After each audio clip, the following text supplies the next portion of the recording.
Ito, ang kuta ng bilibid.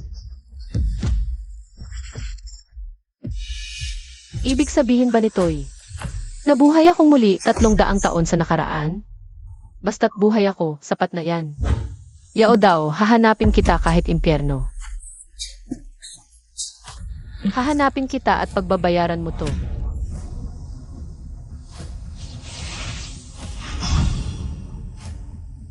Gamit ang lakas ng gintong dragon mula sa singsing ng dragon, ang aking lakas ay biglang pumalo sa unang antas ng kapangyarihan. Kahit pa ito'y, sapat na to para protektahan ako.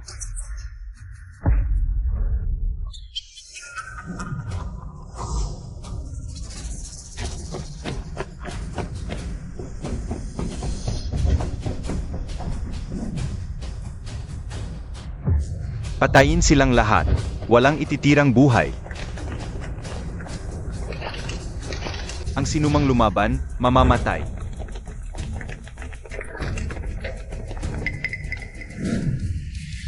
Tumigil ka. Hari ng pagpatay, ang yabang mo. Ngayon, pupuksain kita, at wawasakin ang kuta ng bilibid na to. Ipapaalam ko sa mundong ito, kung sino talaga ang pinakamalakas dito sa lupain. Gusto mo ng kamatayan?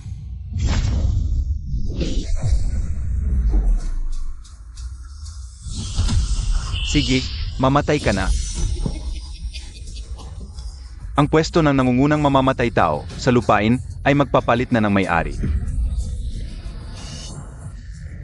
Walang ititirang buhay. Naalala ko na. Sa 3 araw ko sa kulungan ng ako'y ipiit ng mali. Sinalakay ng mga asasin ang kuta ng bilibid. Marami ang napatay. Ako'y sugatan, itinapon sa libingan. Muntik na akong mamatay. Hindi ko akalain na dito sa kuta ng bilibid ay may ganito palang kagandang babae. Kung papasayahin mo lang si kuya, palalampasin na kita ngayong araw na to. Huwag mo akong inisin kung hindi. Ano ang magagawa mo? Wala kang kayang gawin sakin. Galit ng hamak, isang hakbang. Galit ng Diyosa, milyong bangkay. Diyosa ng kataas-taasan? Isa ka lang bilanggo. At kung makapagsalita ka ng Diyosa ng kataas-taasan sa harap ko, nakakita na ako ng mga baliw, pero ikaw na yata ang pinakabaliw sa lahat. Baka natulala na yan sa takot? Kung ganun, ok lang din. Basta pwedeng pampainit ng kama, pwede na yan. Mga walang kinatatakutan.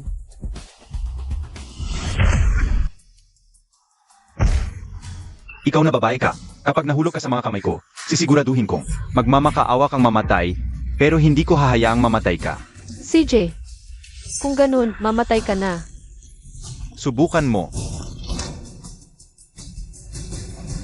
Teka lang. May alam ka palang konting galaw. Nakakatuwa, ito'y talagang nakakatuwa. Nagbago na ang isip ko. Ikaw, palayain mo siya, ngayon din. At pagkatapos, lumuhod ka sa harap ko at maging alipin ko. Pag-isipan kong huwag kang patayin. Kung hindi, hindi lang ikaw ang mamamatay. Hahanapin ko pa ang buong pamilya mo. At isa-isa ko silang papatayin sa harap mo mismo. Sa sinasabi mong yan, talagang magagalit na ako. Magagalit ka? At ano naman ang magagawa mo? Ako na siguro. Pinakamalakas na lalaki. Wala kang magagawa sa akin. Ang malakas lang ang nasusunod. Ikaw, isang babae. Ni hindi ka karapat-dapat umupo sa hapagkainan. Kaya, kakayanin mo ba talagang patayin ang mga tauhan ko? Sa harap ko mismo?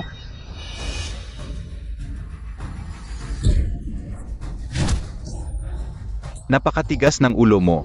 Dahil gusto mo nang mamatay. Pagbibigyan na kita. Patayin niyo na siya.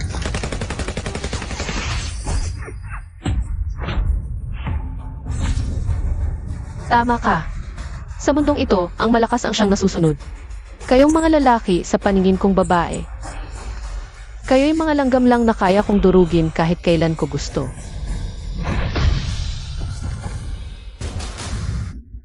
Anong klaseng mahika yan? Sino ka ba talaga? Ang pangalan ko ay Song Binyaw. Pwede mo rin akong tawaging Soberanang Maladyos. Isang babaeng diyosa? Lakas ng loob mong tawagin ang sarili mo niyan. Papatayin kita ngayon din.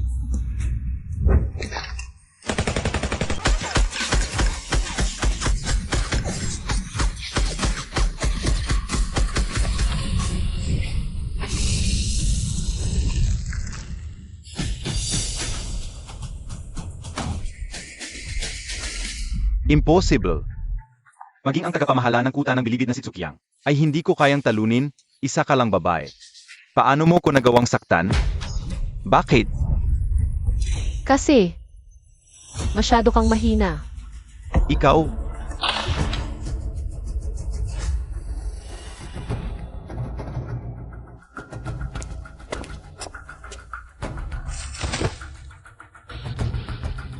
Akong si Tsukyang, tagapamahala ng kuta ng bilibid, ay nagpapasalamat sa pagliligtas mo ng buhay ko. Kami po ay nagpapasalamat sa inyong pagliligtas. Wala yun. Nagkataon lang. Simula ngayon, akong si Tsukyang, ay kusang maglilingkod sa iyo bilang aking Panginoon. Habang buhay, ako'y susunod sa anumang atas mo. Ang gusto ko lang naman ay makaalis dito. Dakilang mandirigma, nabasa ko ang kaso mo. Ikaw ay nagpakulong para sa iba. Ang pag-alis mo rito ay isang salita ko lang. Ngunit ang iyong pagkain at tirahan ay mga kailangan pa rin ng tagapag-alaga. Magagawa namin yan ng aking mga tauhan. Sana ay huwag mo kaming iwan, dakilang mandirigma. Ang pagsasanay ko ay nangangailangan ng maraming bihirang hiyas. Kung ako lang mag-isa ang maghahanap, hindi ko alam kung gaano katagal. Bago ko maabot muli ang aking tugato. Sige, dahil tapat ang loob mo sa akin. Ibigay mo ang patak ng iyong dugo. Kung gusto kong mabuhay ka, mabubuhay ka. Kung gusto kong mamatay ka, mamamatay ka. Malugod ko pong ibibigay ito, Panginoon.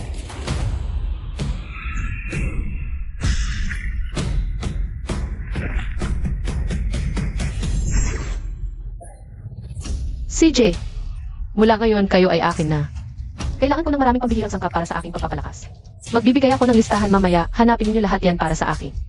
Bilang inyong hari, gagabayan ko kayo sa tagumpay. Ating sasakupin ang buong mundo. Si Yuchuan, ang presidente ng Yuchuan Group. At ang aking kasintahan sa buhay na ito. Nang malugmok ang kumpanya, kusang loob akong nagpakulong para sa kanya. Bumagsak ang Yuchuan Group. Si Yuchuan, nagpakamatay sa pamamagitan ng pagsunog ng uling. Ito ang naging matinding sakit ko sa buhay. Ngayong nabuhay akong muli. Makikita ko na rin sa wakas kung ano ba talaga ang nangyari. Nagmamaniho ka ba ng nakapikit? Bulag ka ba? Tumingin ka nga sa salamin. Isang hampas lupang tulad mo, nagkakanda pa kang. Magpahawak kay President Xiao? Pasensya na, malalim ang iniisip ko at hindi kita napansin. Mag-ingat ka sa susunod. Isang babaeng tulad mo, kung nasaktan mo ang boss naming si Xiao, hindi sapat ang buhay mo pambayad. Tumigil ka. Pasensya sa wala ng aking tahan. Sana ay mapatawad mo kami, Binibini. Ayos lang. Oh, Ano? May problema ba sa akin? Esan, meron. Ikaw ang may sakit. Buong pamilya mo may sakit. Bini-bini. Kahit may nagawa mang hindi maganda si Xiao. Hindi naman yata dahilan, yon para laitin mo ako? Madalas ka bang makaramdam ng pagiging mabagal kumilos kamakailan? Kulang sa sigla, laging nahihilo at nanlalabo ang paningin? Ha? Paano mo nalaman? Kamakailan, totoong palagi akong. Parang kinakapa sa hininga at walang lakas. Pangit ang mukha mo, walang sigla, malapit ka ng mamatay. Mabagal ang dugo, mahina ang boses, senyales ng kamatayan. Wala nang ibang paraan. Ihanda mo na ang iyong sarili. Binibini, pakiusap, huwag kang magsasalita ng walang saysay. Kung malapit na akong mamatay, gaano pa katagal?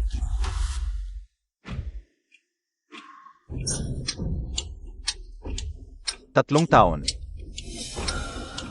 3 buwan ang ibig mong sabihin?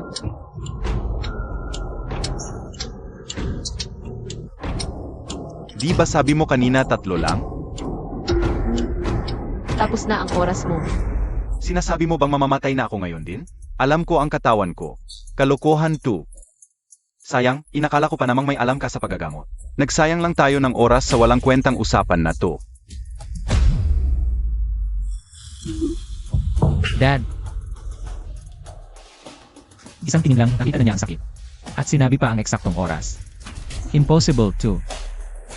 Kung nakita mong may problema si Dad, ibig sabihin tayo siyang pagaling, di ba? Kung oras mo na, wala nang makakapigil. Ang sakit ng daddy mo ay hindi sakit, ito ay tadhana. Wala na rin akong magagawa. Miss, patawad sa kanina. Ako ay nagdududa sa'yo. Ako ang CEO ng Xiao Yun Group. Ako si Xiao Zhenting. Pagalingin mo lang si Dad, lahat ng hiling mo, ibibigay ko. Xiao Yun Group. Ang numero 1 kumpanya sa bansa. Ang kumpanya ng fiyan ko, ang Yuchuan Group. Sila ang sumira sa operasyon namin. Kaya nagkandaleche-leche ang pananalapi namin. Kung patitigilin ko sila at suportahan, baka mailigtas pa ang Yuchuan. May ipagawa ka sa akin. Tutulong ako. Basta mailigtas mo si Dad. Lahat ng hiling mo ay ibibigay ko. Kahit pa, ibigay ko sa iyo ang 50% ng shares ng Xiao Yun Group. Wag na yan. Patigilin mo lang ang pagigipit niyo sa Yuchuan Group. At pondohan niyo sila. Sapat na iyon. Yun lang ba?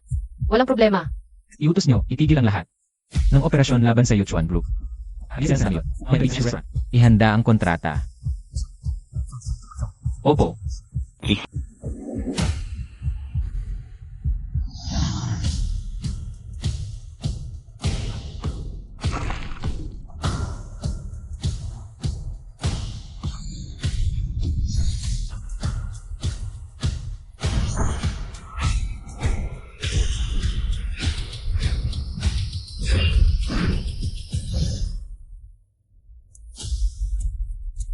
Ito'y agimat ng kaluluwa. Ito yung tinatawag na buhay na patay. Sa signing mamaya, ikaw mismo ang pupunta. Kapag tapos na ang lahat, ako na ang bahalang magligtas sa kanya. Teka, patay na siya. Abot pa ba siya hanggang mamayang gabi? Bahala ka kung maniniwala ka o hindi. Huwag mong buburahin ito. Wala nang makakapagligtas sa kanya, kahit sino pang Diyos. Kung mailigtas si Master, 50%. Naturalmente. Ang buhay ni Itay, hindi yan nasusukat sa pera. Kakaiba ang babaeng yon. Para siyang anghel na bumaba sa lupa. Di siya ordinaryo. Wag lang ang parte ng kumpanya, hindi lang yon. Kahit papakasalan ko siyang si Xiao Zhenting, o maging isa lang siyang Diyos na nakasisilbihan ko, wala nakakalawan. Bingyaw, bakit ka nandito?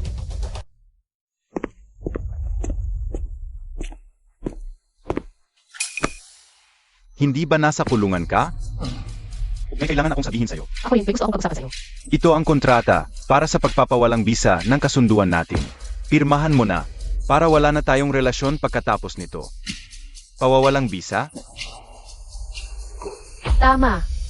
Ang publiko na ang Yuchuan Group kung malaman ng lahat na magpapakasal ako sa isang kriminal. Iyak na babagsak lang ang presyo ng kumpanya. Yuchuan, alam mong hindi ako may sala. Pumasok ako ng bilibid para iligtas ka. Kaya mo patunayan yan. Paano mo patunayan? Pare ko sigawan lang sa buong mundo ang isang lalo. Wala akong pakialam sa sinasabi nila. Ang mahalaga, malinis ang konsensya ko. Pero si Bossy, importante sa kanya yan. Alam mo, sasabihin ko na sa'yo ang totoo. Ang Shenzhou Xiao Group, ang pinakaunang pribadong grupo sa bansa, ay tumigil na sa pang-aapi sa Yuchuan Group. Isa ka lang preso. Matagal nang hindi ka bagay sa kanya. Kaya huwag mo nang ipahiya ang sarili mo. Ito ba ang gusto mo? Hindi na mahalaga yan. Pero huwag kang mag-alala, babayaran kita. Ito ang ibig mong sabihin. Hindi mahalaga, gagawin ko'y tama.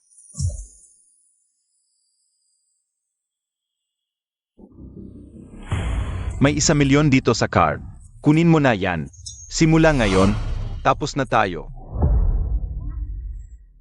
Wala na tayong kinalaman sa isa't isa.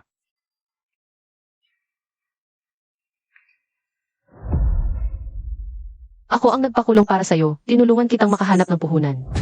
At ngayong pakiramdam mo, kaya mo na, sisipain mo na lang ako palayo. Magaling. Ang ibig sabihin ng pala sa nakaraan at sa ngayon. Hindi ikaw ang ipinahamak ko, Song Bingyaw. Kundi ikaw ang nagtraidor sa akin. Kung kulang pa yan, pwede akong magdagdag ng 1,000,000. Kahit 2,000,000 pa. Ganyan ang ang halaga ko para sa'yo, Song Bingyaw. Ganyan lang ba ako kamura? Song Bingyaw, matuto kang makontento. Huwag kang masyadong gahaman. Mag-ingat ka. Baka mapasama ka lang. Ako, gahaman? Alam nyo ba, kaya ka namuhunan ng Xiao Yun Group ay dahil sa akin. Hahaha. Marami na akong nakitang nagyayabang, pero ikaw na ang pinakamalala. Ibig mong sabihin, nagbigay ng puhunan ang Xiao Yun Group sa Yuchuan Group dahil sa pakiusap ko. Huwag mong sabihin kilala mo rin ang unang halimaw ng Shenzhou, ang presidente ng Xiao Yun Group, si Xiao Zhenting. Sino ka ba? Anong karapatan mong mag-ingay sa harap ko? Sasabihin ko sa'yo, siya si Miss Hu Mier, lehitimong anak ng Hu. Siya ang si Hu. Si Hu ay may-ari ng 4 na kumpanya. Halagay 100,000,000. Siya ang nararapat kay President Yi. Ikaw naman. Ang basura sa basurahan ang dapat na lugar. At saka, ang proyektong ito ay proyekto ni si Hu. Paano naging sayo ang merito? Ibig mo bang sabihin, ang proyektong ito ay pinunduhan dahil sa kanya? Kung hindi ako, eh di sino? Ikaw. Nagyayabang ka ng walang basehan. Isang preso ka lang. Anong laban mo? Paano kung sabihin kong ako nga? Tama na yan. Song Binyaw, apos ka na ba sa mga kasinungalingan? Malapit na ang financing.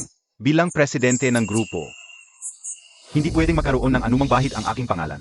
At ikaw ang pinakamalaking putik na kumapit sa akin. Kailangan na kitang alisin. Pirmahan mo na to, kunin mo ang pera. Maghiwalay tayo ng maayos. Kung hindi, iba na ang pakikitungo ko. Yun pala ang tunay mong tingin sa akin, Song Binyaw. Ganito ako kadiring tao sa paningin mo. CJ, kung ayaw mo na, ako rin ay bibitaw. Simula ngayon, tayong dalawa. Tapos na ang lahat sa atin. Wala na tayong kinalaman sa isa't isa.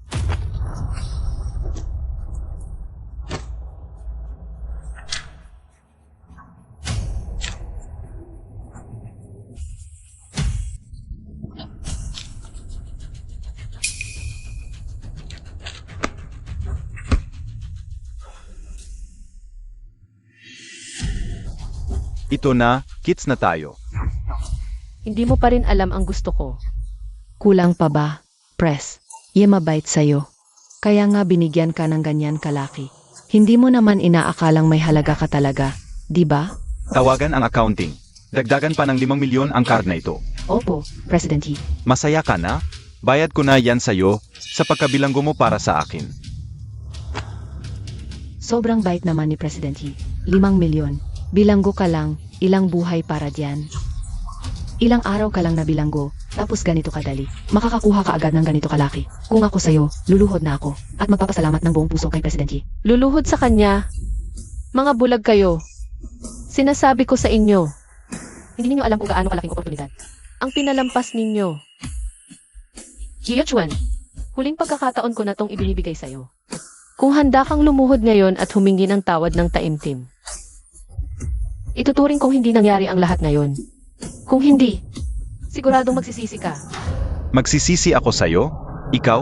At gusto mo pang lumuhod ako sa'yo? Ang kapal ng mukha mo. Ha? Narinig mo na, umalis ka na. Hindi ka ba nahihiya? Ako na ang nahihiya para sa'yo.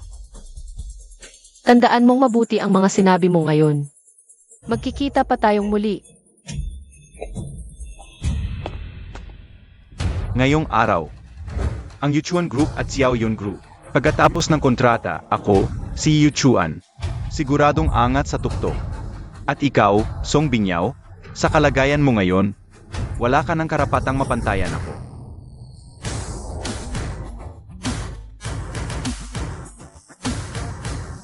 Saluhan natin ang pagdating ng Diyosa ng Kataas-taasan. Diyosa ng Kataas-taasan, ang pinuno ng Angkan Hu, si Huba, pa may problema. Nalaman niya ang tungkol sa pagkatalo mo kay Isha. Ibibigay ang 70% ng yaman para makilala ka. Ang Angkan Hu. Isa ang Angkan Hu sa 4 na malalaking angkan sa lupain. Pero syempre, hindi sila kasing level ng Angkan Xiao. Itong Angkan Hu. May miyembro ba silang nagangalang Humier? Siya ang lehitimong anak na babae ni Huba, at siya rin ang tagapagmana ng Angkan Hu sa hinaharap. CJ, tanggapin niyo ang yaman nila at imbitahin sila. Para dumalo sa piging mamayang gabi. Sinusunod. Yichuan. Humier.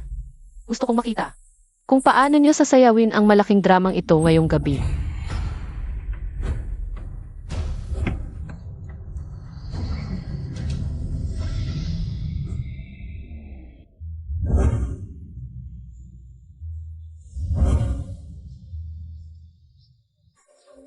Ngayon ang seremonya ng pagpirma ng Xiaoyun Group at Yuchuan Group.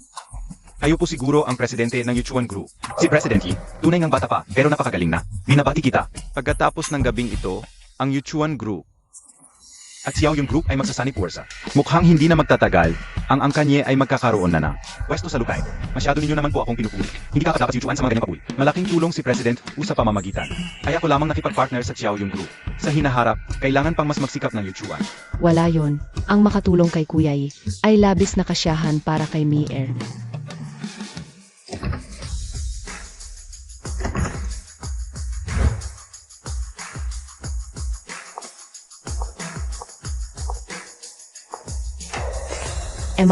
MRI, tingnan niyo to. Hindi ba si Song Binyaw yan? Song Binyaw, anong ginagawa mo dito? Hindi na tayo magkapareho ng mundo. Kaya tigilan mo na ang panggugulo sa akin. Tama ka, hindi talaga tayo magkapareho ng mundo. Eh di alam mo na pala, bakit hindi ka pa umalis? Hindi ito ang lugar para sa isang preso na tulad mo. Kung kayo ang lahat nandito, bakit ako hindi? Itong si Qianlin, bilyonaryo. Itong si Emar Zhao, may-ari ng ilang kumpanya, bilyonaryo rin. Eh ikaw, may suot ka ba dyan na nagkakahalaga ng kahit 100 piso? Sa tingin mo ba, bagay kang makisalo sa kanila? Ni hindi ka nga karapat dapat maging waiter dito. Paano kung sabihin ko na kapag wala ako dito ngayon? Hindi matutuloy itong contract signing na ito. At itong ipinagmamalaki mong pamilya. Bagay lang lumuhod sa paanan ko na parang mga aso. Anong klaseng basura ka ba para maging mayabang ng ganyan? Mga kaibigan, itong pulubing ito na namamalimos, sinasabing kung wala siya ngayon, hindi raw matutuloy ang seremonya natin. Ha ha ha. Sabi pa niya, karapat dapat lang ang pamilya na lumuhod sa paanan niya. Sino ba siya sa akala niya? Nakalimutan kong ipakilala, itong babaeng ito ay isang preso mula sa kuta ng Bilibid. Kaming mga nasa mundo ng negosyo, sa harap ni na Emar Hu at Emari, ay walang-wala. Isang presong tulad mo. Sino ka ba? Gustuhin mong lumuhod siya na parang aso. Napakawalang hiya mo. Song Binyaw. Hanggang kailan ka ba magdadrama? Huwag kang magpahiya dito. Umalis ka na agad. Kahiya-hiya ka. Kung malaman ng mga tao dito na may kasunduan tayong magpakasal dati, paano ko pa maihaharap ang mukha ko? Alam ko, ang pagputol ko ng kasunduan natin ay matinding dagok sa'yo. Pero kung napunta ka rito gamit ang sarili mong kakayahan, mataas ang magiging tingin ko sa'yo, Liu Chuan. Kung magpupumilit ka pa ring manggulo rito, lalo lang akong mandidiri sa'yo.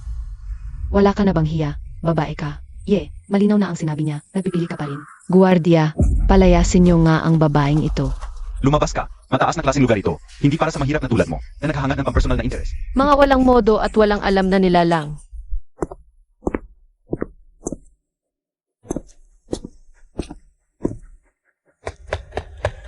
Batang ama, ang babaeng si Song Ai. Narating na ang lugar ng pagpirma ng kontrata. Buti naman. Pupunta na ako ngayon. Sinasabi mong wala kaming alam. At ano, isang preso ka lang, gusto mo pang makipag-away? Ano nang magagawa mo sa amin? Magdadabog ka dyan at magwawala sa galit. Direkto Hu, huwag mong sabihin yan. Hindi ba't ang sabi niya, kapag wala siya? Hindi matutuloy ang kontratang ito. Baka sa galit niya. Mapatawag niya pa si Xiao Zhenting. Ha ha ha. Sino ba si Xiao? Diyos ng kalakalan. Ang Xiao Yun Group sa pamumuno niya, sa wala pang 3 taon. Naging isa sa mga nangungunang kumpanya sa mundo. Ang halaga nito, higit 15 beses na lumago. Ang isang tulad niya, bihira kong makita. Lalo na ng isang presong tulad niya. Kahit pa dumating si Xiao, tignan mo lang. Kung titingnan siya nito, Kapag dumating siya mamaya, buksan mo ang mga mata mo. tumahimik ka, guardia. Kalagarin niyo ang sira-ulong ilabas. Saich po. Teka lang. Song Binyaw. Dahil sa nakaraan natin, bibigyan pa kita ng isang huling pagkakataon. Lumabas ka na mag-isa. Huwag mong hintayin ipaalis ka nila. Huwag mo nang ipahiya ang sarili mo rito. Sasabihin ko rin sa iyo, ako ito. Ako ang umigil sa Xiao Club Group. Ako ang nagpahinto sa pagsalakay nila sa Yuchuan Group. At ako, ang nagsabi kay Xiao Zhenting na mamuhunan sa iyo. Kung hindi dahil sa akin, wala kang karapatan. Na tumayo rito sa seremonya ng pagpirma ngayon. Sinabi ko na kung wala ako, hindi matutuloy ang seremonyang ito. Huwag kang makapal ang mukha. Sinabihan na kita. Huwag kang maniwala sa babaeng sinungaling na yan. Ang babaeng ganyan, lalong yumayabang, ginagamit lang niya ang pakikipag-usap sa'yo para magpanggap na importante siya. Song Binyaw, gusto mo talagang mag-away tayo ng harapan, hindi ba? Lumaki tayong magkasama. Alam na alam ko kung anong klase kang tao. Sinungaling, walang saysay ang buhay, at makitid ang utak. Sinasabi mong ikaw ang lumutas sa krisis ng kumpanya at nangalap ng pondo. Nakilala mo ba si C.E. Chiao habang nasa bilangguan ka? Pagkalabas ko lang ng kulungan. Tama na, si C.E. Hu ang tumulong sa Yuchuan Group. Tigilan mo na ang kasisinungaling. Sinasabi ko sa'yo, ang seremonya ngayon ay napakahalaga. Pa sa akin at sa Yuchuan Group. Hindi ko hahayang sirain ito ng kahit sino. Ngayon, lumabas ka na. Bakit lahat ng sinasabi ko, hindi mo pinaniniwalaan? Pero siya, pinaniniwalaan mo lahat ng sinasabi. Katawa-tawa, isang kriminal na tulad mo, karapat dapat bang ikumpara kay Sihu? Nakakatawa. Talagang wala ka ng kahihiyan. Hahaha. CJ, tatawagin ko ngayon si Xiao Zenting. Kung totoo o hindi, malalaman nyo.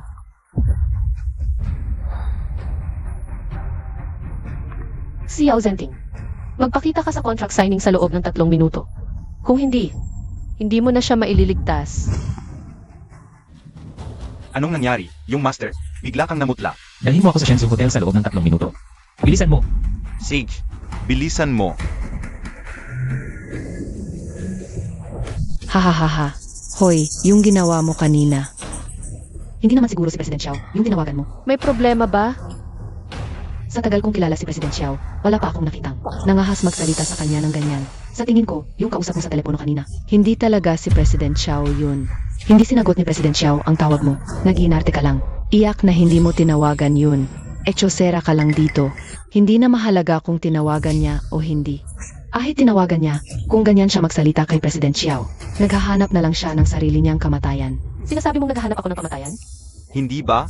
Huwag kang umastang mayabang dito. Na para bang napaka-espesyal mo, kasi sa totoo lang, lalo ka lang bababain ng mga tao dahil yan. Si Xiao Zenting para sa inyo. Talagang di ninyo kayang abutin. Pero sa paningin ko, isa lang siyang langgam na kayang-kaya kong tapakan. Kung sa loob ng 3 minuto, hindi siya. Tama na, Song Binyaw. Tumigil ka na sa kagaguhan mo dito. Ye Chuan, hanggang ngayon, iniisip mo pa rin bang? Nag-inarte lang ako. Hindi ba? Pati nga si Mir.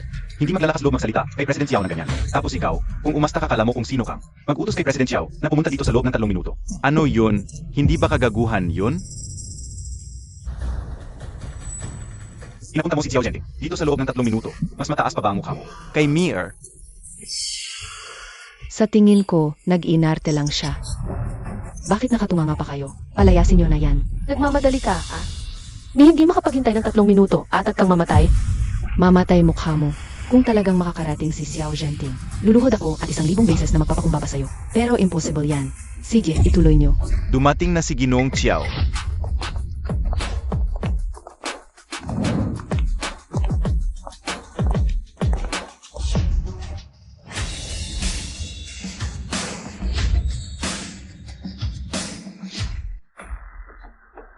Luhod. 1,000 binibilang ko. Ikaw. Impossible ito. Kilala niya ba talaga si Xiao Zhenting? Si Ginoong Xiao ang ipinagmamalaking angkan na Shen Xiao. Paano siya makikisama sa isang preso? Eh bakit nandito talaga si Ginoong Xiao? Alam ko na, siguradong pinapahalagahan ka ni Ginoong Xiao. Kaya sadya siyang pumunta para makipagkontrata sa'yo. Pinapahalagahan ako? Bakit pa naman mag-invest ang Xiaoyun Group ng 100 milyon sa Yuan Group? Mas malaking halaga pa yan sa nakukuha ng pamilya naming Hu. Binabati kita, Presidente. Sana alagaan mo pa. Ang pamilya naming Kian. Sana rin alagaan ni Presidente. Ang pamilya naming Zhao sa hinaharap. Natural lang yan. Ay kailan mo kailangan. Si Yu Chuan, sabihin mo lang. Yan ang kumpiyansa mo, ha? Si Xiao Zenting ay narito para sa'yo. Eh di ano? Pa sa'yo, isang kagandahan? Kagandahan. Tama, sobra-sobra pa sa maganda ang tawag ko sa'yo. Isa ka lang kriminal. Gayong araw, kahit magbugin ka namin hanggang mamatay dito, walang sinumang maawa sa'yo kahit kalahating salita. CJ, nandito lang ako ngayon. Subukan yung galawin ako. Tingnan natin.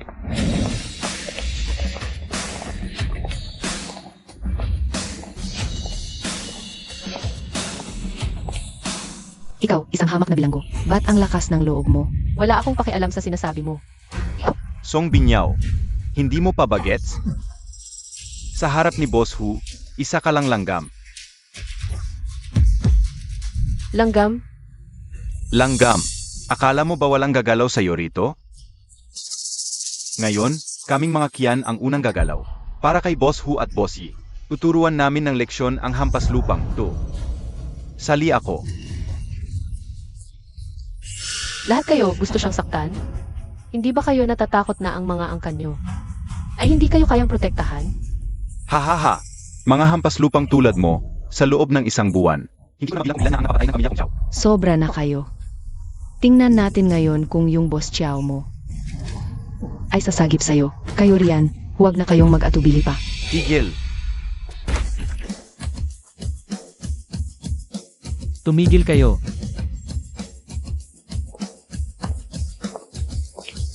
Si Song Binyaw ay ang aking mapapangasawa. Sinong may lakas ng loob na galawin siya?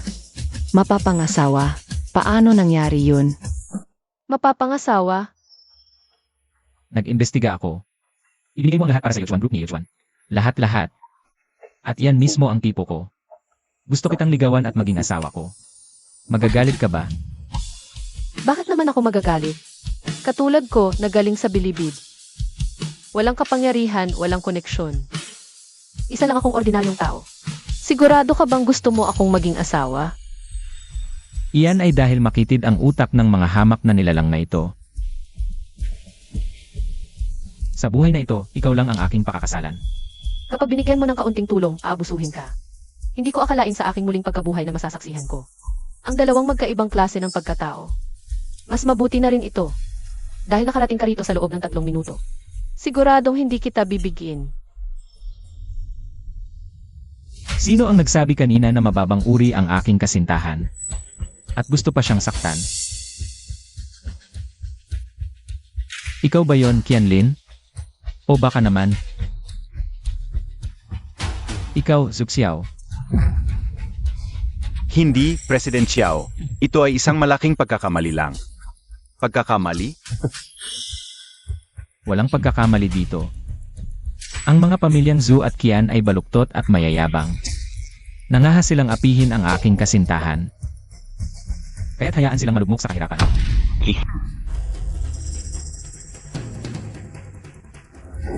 Sumasagot po, Presidente Xiao. Bangkarota na ang pamilya Zhao at Qian. Ano? Ito. Presidente Xiao, maawa ka sa pamilya Qian. Presidente Xiao, nakinig lang kami sa sinabi ni Director Hu.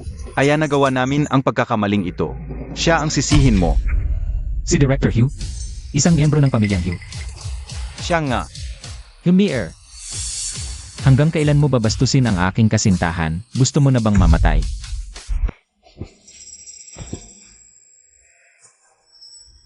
Aka-release lang niyang preso mula sa kulungan. Paanong maging kasintahan mo siya? Lumaki kaming magkasama, kilalang kilala ko siya. Isa lang siyang mababang uri na. Lalaging puno ng ilusyon. Ibig mong sabihin, bulag ako at hindi ko kilala ang sarili kong kasintahan.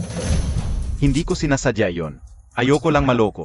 Si Presidente Xiao ng isang manloloko. Kung hindi dahil kay Binyaw. Sa tingin mo ba itigil ko? Ang aking atake sa negosyo ng Yuchuan Group. At bibigyan kita ng 100 milyong puhunan. Nakakatawa at nakakaawang isipin. Ano? Ikaw talaga iyon? Paano nangyari ito?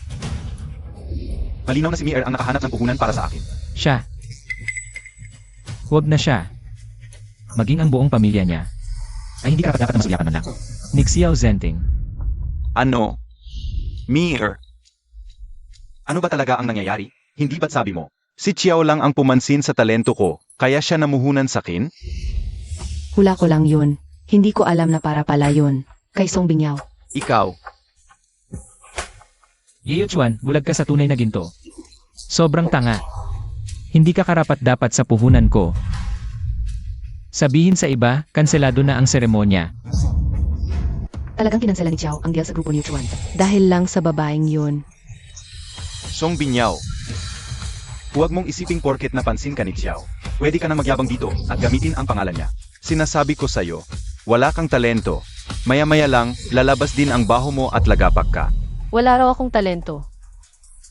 Ama, ngayong gabing ito. Bilang fiance ni Xiao, may karapatan kang pumunta rito. Totoo naman. Pero, kumpara kay Mier, napakalayo mo pa. Ang pamilya ni Mier ay isa sa 4 na makapangyarihang angkan ng Shenzhou. Hindi hamak na mas mababa ang pamilya Xiao sa kanila. At ang kanyang yaman ay umaabot sa 100 milyon. E ikaw, anong meron ka? Anong meron ako?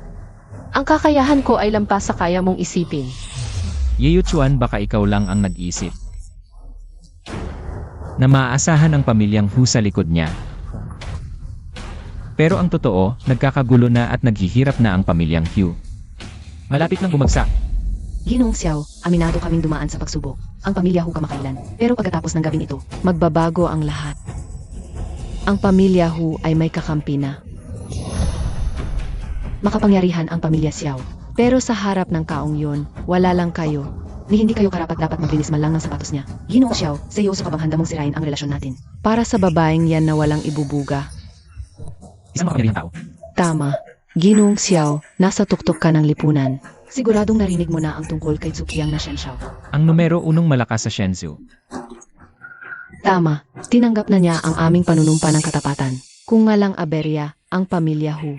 Ang malapit ng maging tagapagsalita niya sa Shenshao para makaakyat agad sa tuktok. At kayong mga Xiao, magiging alipin na lang ng angkan naming Hu. Mir, gaano ba kalakas itong si Zhuqiang?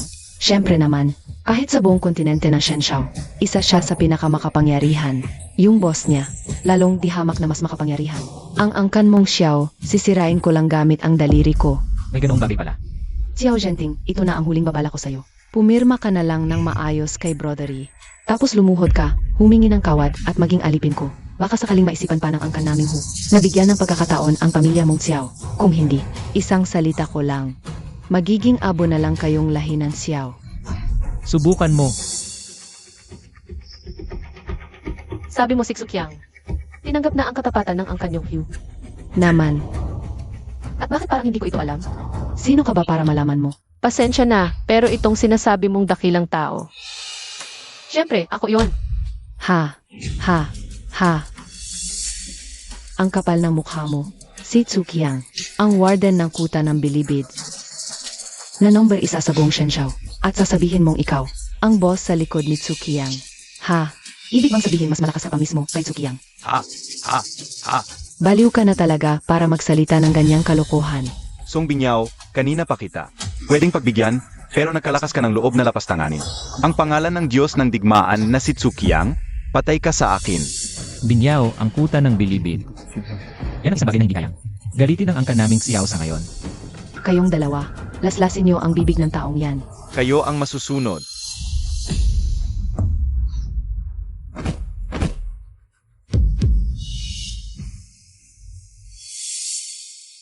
Anong gagawin mo? Subukan mong galawin ako. Sinong matapang humampas sa akin? Papatayin kita, pati pamilya mo. Sinampal ako ng isang lokalokang babae sa party. Ha? Isang galaw mo lang, hindi lang ikaw mamamatay, pati angkan mo. Sige, subukan natin. Tingnan natin kung kaya ng pamilya Hu yan. Aray. Sinong may lakas ng loob saktan ang anak ko? Mukhang naghahanap ka ng kamatayan.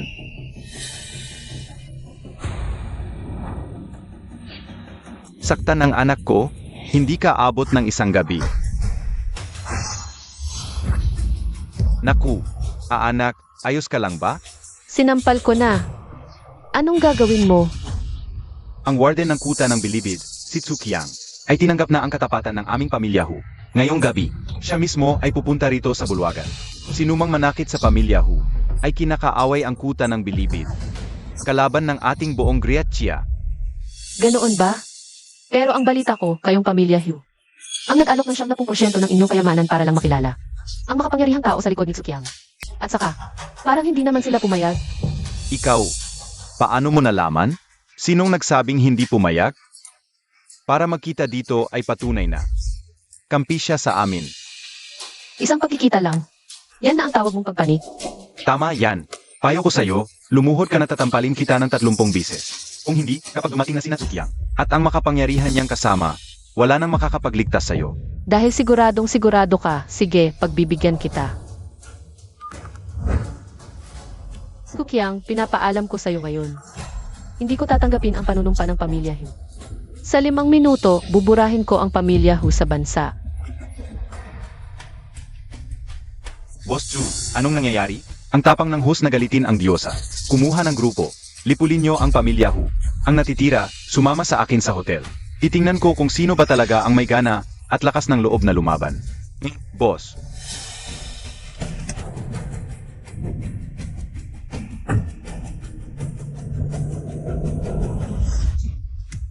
Nakakita na ako ng mayabang, pero ikaw na ang pinaka.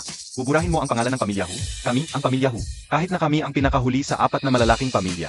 Huwag mong isiping sa isang salita mo lang. Maglalaho kami ng parang bula. Ama, nakita niyo na ba? Ang babaeng to, wala siyang ibang alam kundi magyabang. Ito, isang ganap na tanga. Malamang hindi niya alam kung gaano talaga kalakas ang pamilya Hu. AME. Akala mo kakapit kay Xiao? Pwede ka nang maghari-harian? Tama. Gusto ko talagang makita ngayon. Kung kaya ka bang protektahan ng Xiao, genting mo o hindi? 3 minuto na lang. AME. 3 minuto? Song Binyaw, alam mo ba kung ano ang sinasabi at ginagawa mo? Kung magpapatuloy ka pa, hindi lang si Xiao Genting ang mapapahamak dahil sa katangahan mo. Pati ang buong pamilya Xiao ay madadamay mo. Buti na lang tinapos ko na ang engagement natin. Kung hindi, pati ako, madadamay mo. 2 minuto. Nagmamayabang pa rin ang babaeng tangang to dahil lang kasama niya si Xiao Genting. Nakalimutan na niya kung sino ang mas makapangyarihan. Tama, ang tapang niyang galitin si Director Hu. Naghahanap ng kamatayan. 1 minuto. 1 minuto. Isa kang walang kwentang nilalang. Nandito lang ako ngayon. Papanoorin kung paano mo buburahin ang pangalan ng pamilya Hu sa mundong ito. Tapos na ang oras. Ano? Ang pamilya Hu, inatake ng hindi kilalang puhunan? Bankrupt na tayo. Itay, anong sinasabi mo? Bankrupt na ang pamilya Hu. Tanggal na tayo sa listahan ng Shenzhou. Ha? Ikaw ang may gawa nito? Ha? Ang babaeng to. Mukhang hindi talaga basta-basta ang pagkatao. Ibig bang sabihin, ikaw nga ang napaka-impluensyang taong yun? Impossible. Isa tayo sa 4 na malalaking angkan. Paano naging bankrupt agad-agad? Impossible. Lumaki kaming magkasama. Kilalang-kilala ko kung anong klase siyang tao. Kung hindi dahil sa impluensya ng pamilya Xiao, hindi niya magagawa ang ganitong klaseng pandaraya. Ano kaya? Itinawag lang niya yon sa tauhan niya. Baka sinadya lang nilang isadula ang lahat. Mga gunggong, ang tumawag sa akin ay ang Executive CE ng pamilya Hu. Sa tingin niyo ba lolokohin niya ako? Imposibleng sumunod sa CE. Pero ngayon, napaka-advance na ng teknolohiya ng AI. Lahat ng voice record at tawag, kayang-kaya ng Pekin. Tama, Itay. Yung tumawag sa'yo kanina. Tiyak na synthesized na boses lang ng Yai yun. Ang galing niyo talagang mag-isip. Ano pa ba kundi AI? Sa kakayahan mo, kaya mong burahin ang pamilya Hu. Sa Shenzhou sa loob ng 5 minuto. Kung kaya mo talagang gawin yan, tatanggapin ko, Yu Chan, na ang pakikipaghiwalay sa'yo ay ang pinakamalaking pagkakamaling nagawa ko sa tanang buhay ko. Ikaw na babaeng walang hiya, dinadaya mo ako ng ganitong klaseng pakulo. Mga tao, ipadala nyo siya, tadtarin at ipakain sa mga aso. Masusunod. Huba, mukhang naghahanap ka ng away. Huba, ang lakas ng loob mo, Ginoong Tsukiang. Sa wakas dumating na rin kayo. May isang tangang babae rito. Nahayagang binabanggit ang pangalan ninyo nang walang respeto. Ako na po ang tatapos sa kanya para sa inyo. Bobo! Tama yan. Ang babaeng to, may ganang sabihin na siya raw. Ang dakilang tao sa likod ninyo. AME, Song Binyaw. Ilang beses ko nang sinabi sa yung tigilan na ang pagyayabang. Pero hindi ka talaga nakikinig. Ngayong nandito na mismo, si Ginoong Tsukiang. Tingnan ko lang kung sino pang makakapagligtas sa iyo. Kung hindi lang dahil sa respeto ko kay Ginongi, matagal tanang pinatay ng ilang beses. Talaga bang iniisip ninyong kaya akong tapusin ang isang sukiang na yan? Hanggang ngayong nagmamagaling ka pa rin, mukhang hindi ka titigil hanggat hindi mo nakikita ang kabaong mo. Ginoong Tsu, ang babaeng ito. Hindi siya dapat nabubuhay sa mundong ito. Ngayong araw na to, ako na mismo ang papatay sa kanya para sa inyo. Gago! Ikaw pala ang pinakamalaking gago rito. At hindi ka dapat nabubuhay sa mundong ito. Patawad sa aking pagkahuli, Diyosa ng kataas-taasan. Diyosa ng kataas-taasan? Ano? Paanong nangyari ito? Ginoong Tsukiang. Si Song Binyaw, kumakain sa akin, naninirahan sa akin, at nagtiis pa ng 3 taon sa bilangguan para sa akin. Paano siya magiging karapat-dapat na maging Panginoon mo? Kamangmangan, walang kapantay ang Diyosa. Ay ang pinakamalaking biyayang natanggap ko. Sa kabaligtaran, kayo, mga mangmang at hindi alam ang katotohanan, bulag sa tunay na diwata. Impossible. Hindi ako naniniwala. Magsorry ka agad sa Diyosa ng kataas-taasan. Itay, pinagsusuri mo ako sa isang dating preso. Bilisan mo. Aking Rina. Kasalanan ko, nabulag ako, patawarin mo ako. Patawarin ka. Kung isa akong ordinaryong tao, malamang kanina pa. Pinutulan ng mga braso at binti at ginawang piraso ng karne. Paano ko sasabihin patawad? Magsalita ka. Sino ang nag-utos sa'yo nito? Kung hindi mo aminin sa akin ngayon, babanatan kita ng todo ngayong araw na to. Si Yichuan. Siya ang nanukso sa akin, siya yun. Hindi. Umaamin ka pa ba? Ako na pagkalabas ni Song Binyaw ng kulungan. Pakasal sa'yo at sirain ang reputasyon mo. Sinabi mo rin na basta mapaalis ko lang si Song Binyaw, ikaw ay magiging bahagi na ng Angkang Hu. Huwad ang mga sinasabi mo. Yiyo Chuan, ito na ang sinasabi mong paraan para mabuhay muli. Ngayong araw, ang Yuchuan Group ay dapat pumailan lang na. Ngunit sa iyong desisyon, sinayang mo lang ang pagkakataong ito. Ito ay talagang katawa-tawa. Song Binyaw. May ganyan kang estado. Bakit hindi mo sinabi sa akin? Sinabi ko ba noon? Sinabi ko bang ako ang gumawa para sa iyo? Sinabi ko ba na ako ang nagligtas sa Yuchuan Group? Sinabi ko bang ako ang nag-utos kay Xiao Zhenting na bigyan ka ng puhunan? Sinabi ko rin bang ako ang malaking tao sa likod ni Sukiang? Naniwala ka ba? Ako. Yiyo Chuan. Lahat ng sinasabi ko, ayaw mong maniwala. Pero siya, lahat ng sabihin niya, pinaniniwalaan mo agad. Para makatulong sa'yo. At gawing pinakadakila ang Yuchuan Group sa buong mundo. Sayang lang, nawala ang pagkakataon mo. Binyaw, hindi ko talaga alam na may ganyan kang estado. Ako, aminado akong nagkamali ako. Kayo, pwede bang magsimula ulit? Tapos na ang lahat sa ating dalawa. Wala nang babalikan pa. Yiyo Chuan. Simula ngayon, wala ka ng kinalaman sa akin. Tapos na. Huwag. Amo, naging bastos sila sa inyo. Ano ang gusto ninyong gawin sa kanila? Sina Humier at Huba. Ilang beses akong hindi nire-respeto. Mga bulag at bastos. Kumpiskahin ang mga ari-arian at palayasin sila sa Shenzhou. Nasusunod. Qianlin, Zuxiao. Mga hambog na akala ninyo kayo ang hari. Tinapakan at pinahirapan ninyo ang iba. Kumpiskahin ang mga ari-arian at ibaba sa karaniwang tao. Subukan ninyong maranasan ang tunay na buhay ng mga mahihirap. Nasusunod, Amo. Salamat sa iyong kagandahang loob, Diyosa. Tara na. Oras na para bisitahin ang Tiyok Xiao. Basta't hindi nabura ang agimat ng kaluluwa sa kanyang katawan. Kaya ko pa siyang buhayin mula sa kabilang buhay.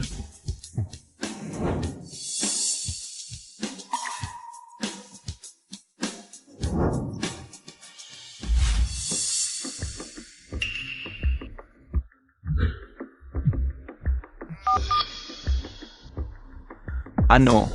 Hayop. Niloko lang pala tayo ng babaeng yon. Niloko? Tama, may tumawag sa akin kagabi. Ang haring napapatay ay pumasok sa teritoryo ng dakilang siya. Pinatay lahat ang nasa loob ng kuta ng bilibid. Ang bantay na si Tsukiang.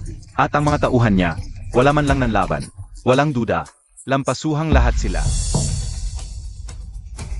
Ama, ibig sabihin, yung Tsukiang kanina. Epic. Sa totoo, hindi ko rin kilala ng personal si Tsukiang. Baka isang aktor lang yun na binayaran ng babaeng yun kanina. Kaya naman pala nagtataka ako. Dito sa Shenzhou, kung totoong may isang makapangyarihang diyosa na lumitaw, paano pa magkakaroon ng lugar ang apat na angkan? AME.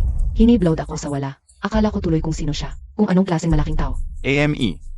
Kahit nasanay siya sa martial arts simula pagkabata, imposibleng. Maabot niya ang antas na mandirigma. At kahit na maabot niya pa iyon, na ibang tao'y matako sa kanya. Pa sa pamilyang Hu namin, hindi siya banta. Ama, umaasa ba kayo ngayon kay kuya? Tama. Ang kapatid mo, ilang taon nang walang balita. Ngayon lang tumawag at sinabing naabot na niya ang rurok ng antas na mandirigma. Pero wala rin naman si kuya dito sa Shenzhou ngayon. Ang kuya ay tagapagbantay ng mga wang sa Imperial Capital. Bukas, magkakaroon ng rare treasure auction sa Yuanchan Building. Sasamahan niya si Ginoong Wang Hao. Dumalo si Ginoong Wang Hao. Nasa loob na tayo ng Shenzhou ngayon. Sa wakas, makakaganti rin tayo. AME, mga payaso lang sila. Bukas, ikaw at ako, ama at anak. Dadaloy tayo sa subasta. Basta makaepal tayo sa mga wang. Sino ba ang pamilyang Xiao? Song Bingyao. Xiao Genting, hintayin ninyo ang angka naming Hu. Sa muling pagbangon, hihingi kayo ng kamatayan. Pero hindi namin hahayaan. Mahal na manghuhilot, ikaw ang pinakatanyag na manggagamot sa buong mundo. Mangyaring gawin ang lahat, iligtas ninyo ang aming amo. Huwag mag-alala, Ginang. Hanggat humihinga pa si Director Xiao, ibabalik ko siya sa dati. Ano bang klaseng basura at kaguluhan ito? Punasan ninyo yan agad. Manhin, Ginang. Bago umalis ang batang amo, mahigpit niyang inutos. Bantayan ang mga agimat, susi para iligtas ang amo. Kalokohan. Ilang dekada na akong doktor. Ngayon lang ako nakarinig ng taong umaasang gagaling sa mga ganyang walang kwentang guhit. Ako na ang bahala sa batang amo. Bilisan ninyo. Burahin agad ang agimat. Huwag sayangin oras na manghuhilo. Opo.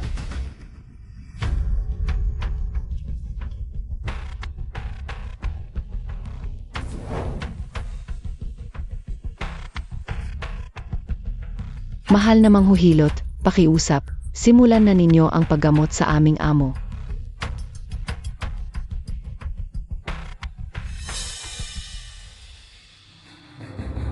Patay na si Director Xiao nang hindi bababa sa 5 o 6 na oras. At ngayon mo pa lang ako ipapatawag para gamutin siya? Pinaglololoko mo ba ako? Patay na. Patay na ang amo. Ginang, sabi ng batang amo, may makakapagligtas pa sa amo. Umalis na ho siya para sunduin ito. AME, katawa-tawa. Ilang dekada na akong doktor. Wala pa akong narinig na ayang buhayin ang patay. Sa tingin ko, mas mabuti pang paghandaan na lang ninyo ang libing ni Director Xiao.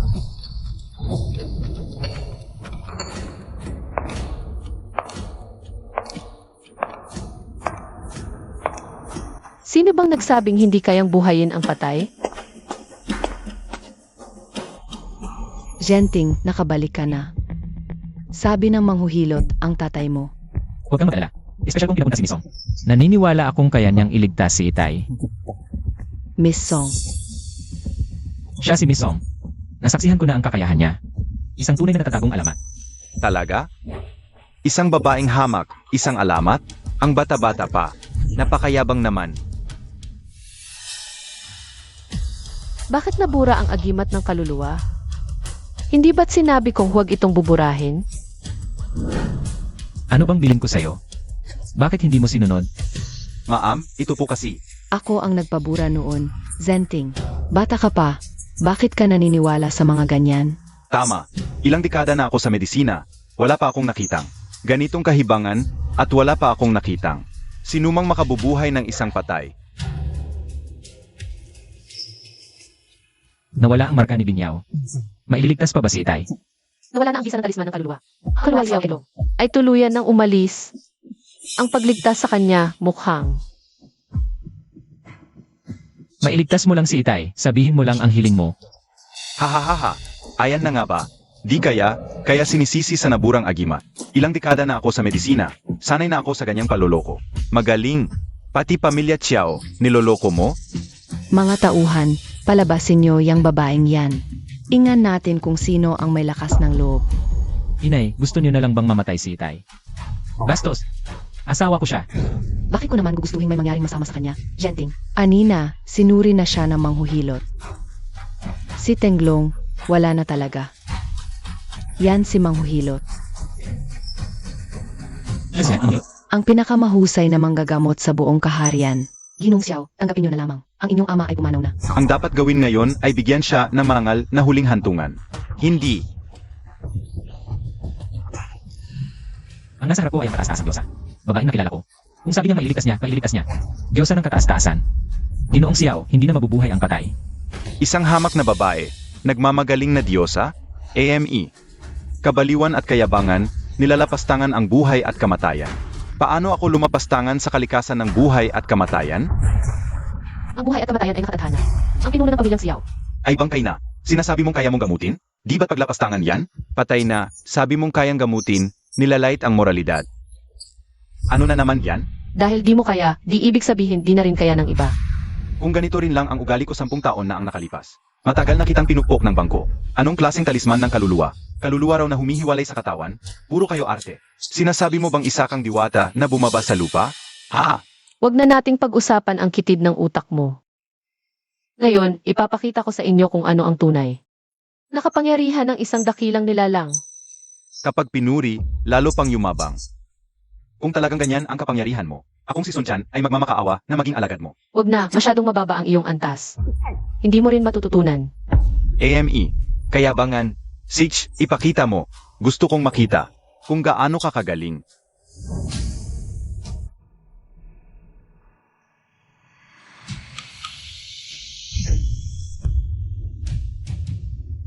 Nagkukunwari ka lang.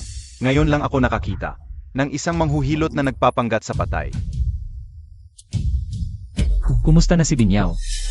Nang mabura ang talisman ng kaluluwa, 3 ulit na humirap ang pagliligtas. Mabuti na lamang at bumalik na ang karamihan ng kapangyarihan ko. May pag-asa pa siyang iligtas. Pero, kailangan ko pa ng ilang bagay bilang tulong. Sabihin mo lang kung ano. Kailangan ko ng lumang jade at dugo ng isang kadugo. Lumang jade. Sakto, meron ako ito. Ang piraso ng lumang jade na ito ay pamana sa akin ng mga ninuno ng pamilya Xiao. Sana magamit ito. At para sa dugo, ang akin na lang ang gamitin mo. Aba, narito ang isang napakagandang perlas. Napakabihira. Simulan na natin. Mga pamahiin lang yan. Kung hindi magising si Boss Xiao, makikita mo kung paano ka mapapahiya. Binyaw, kailangan ko bang kumuha ng dugo ngayon? Hindi na. Kukunin ko pag kailangan na.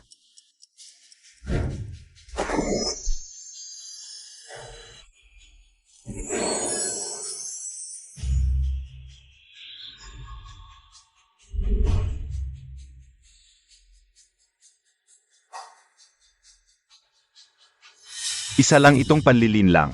Nandito ako ngayon. Tingnan natin kung paano mo pa kami maloloko. Panlilin lang ito. Tama. May ilang makapangyarihang mandirigma na kayang magpalutang ng mga bagay. Pero ang pandarayang yan, sa mga mangmang lang gumagana. Mangangap ka lang kung ako ang lolokohin mo. Kung ganun, isa nga siyang manloloko. Siyempre, nabuhayin ang patay.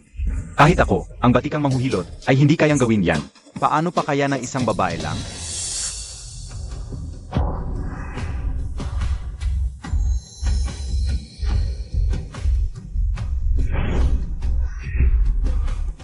Dugo, lumapit ka.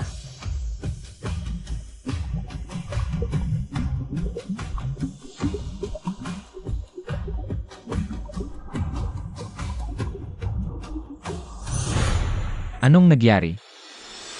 Huwag kang mag-alala. Gumaling na ang pasyente. Itay, nagising ka rin sa wakas. Alam kong kaya kanyang iligtas. Tenglong, tao ka ba o multo?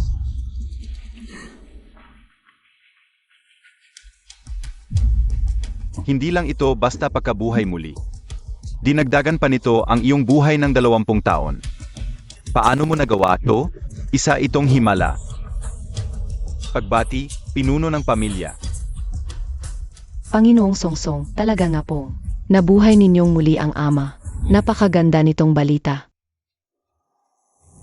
Xiao Tenglong, salamat sa pagsagip mo sa aking buhay, dakilang tagapagligtas. Mula ngayon, ang Angkan Xiao at ang Xiao Yun Group ay susunod sa inyong mga utos.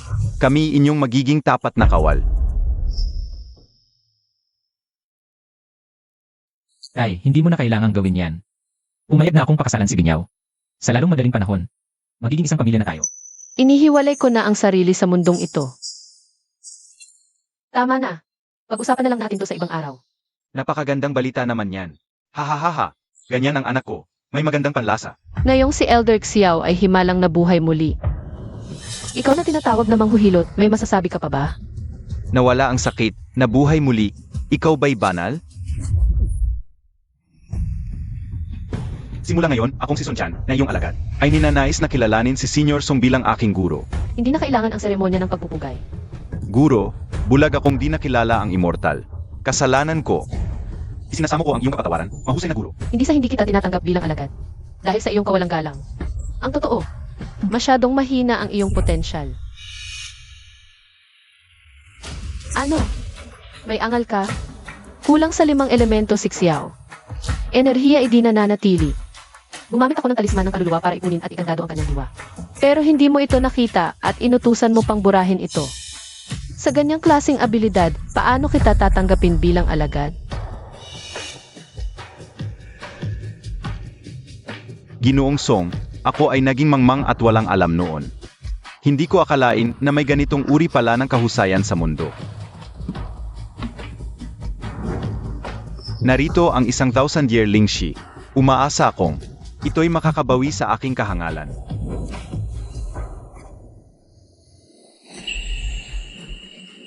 Tunay nga itong 1,000-year Lingxi. Manipis ang espiritu. Para mabilis akong gumaling, kailangan ko ng ganitong uri ng makalangit na kayamanan na hitik sa enerhiya. Dahil tawag niya ay manghuhilot, may connection siya. Gaano karami pa ang kaya mong makuha ng ganitong bagay? Ang taunang treasure action ng Shenchao ay ako ang nag-organisa. Hindi lang halaman, pati lahat ng kayamanan. Kung may magustuhan man ang aking guro, handa ko itong bilhin para sa iyo. CJ, ngayong araw na ito, tatanggapin kita bilang aking alagad. Maraming salamat, Master, sa pagtanggap sa akin. Sige, dahil tinanggap na kitang alagad sa araw na ito. Bibigyan kita ng isang pagkakataon. Iabot mo sa akin ang iyong kamay.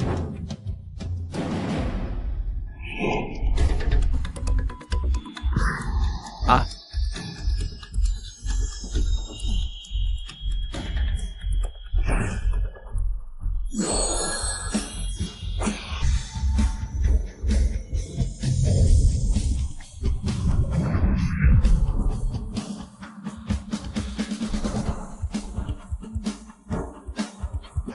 mahal na manghuhilot, bumata kayo ng ilang dekada.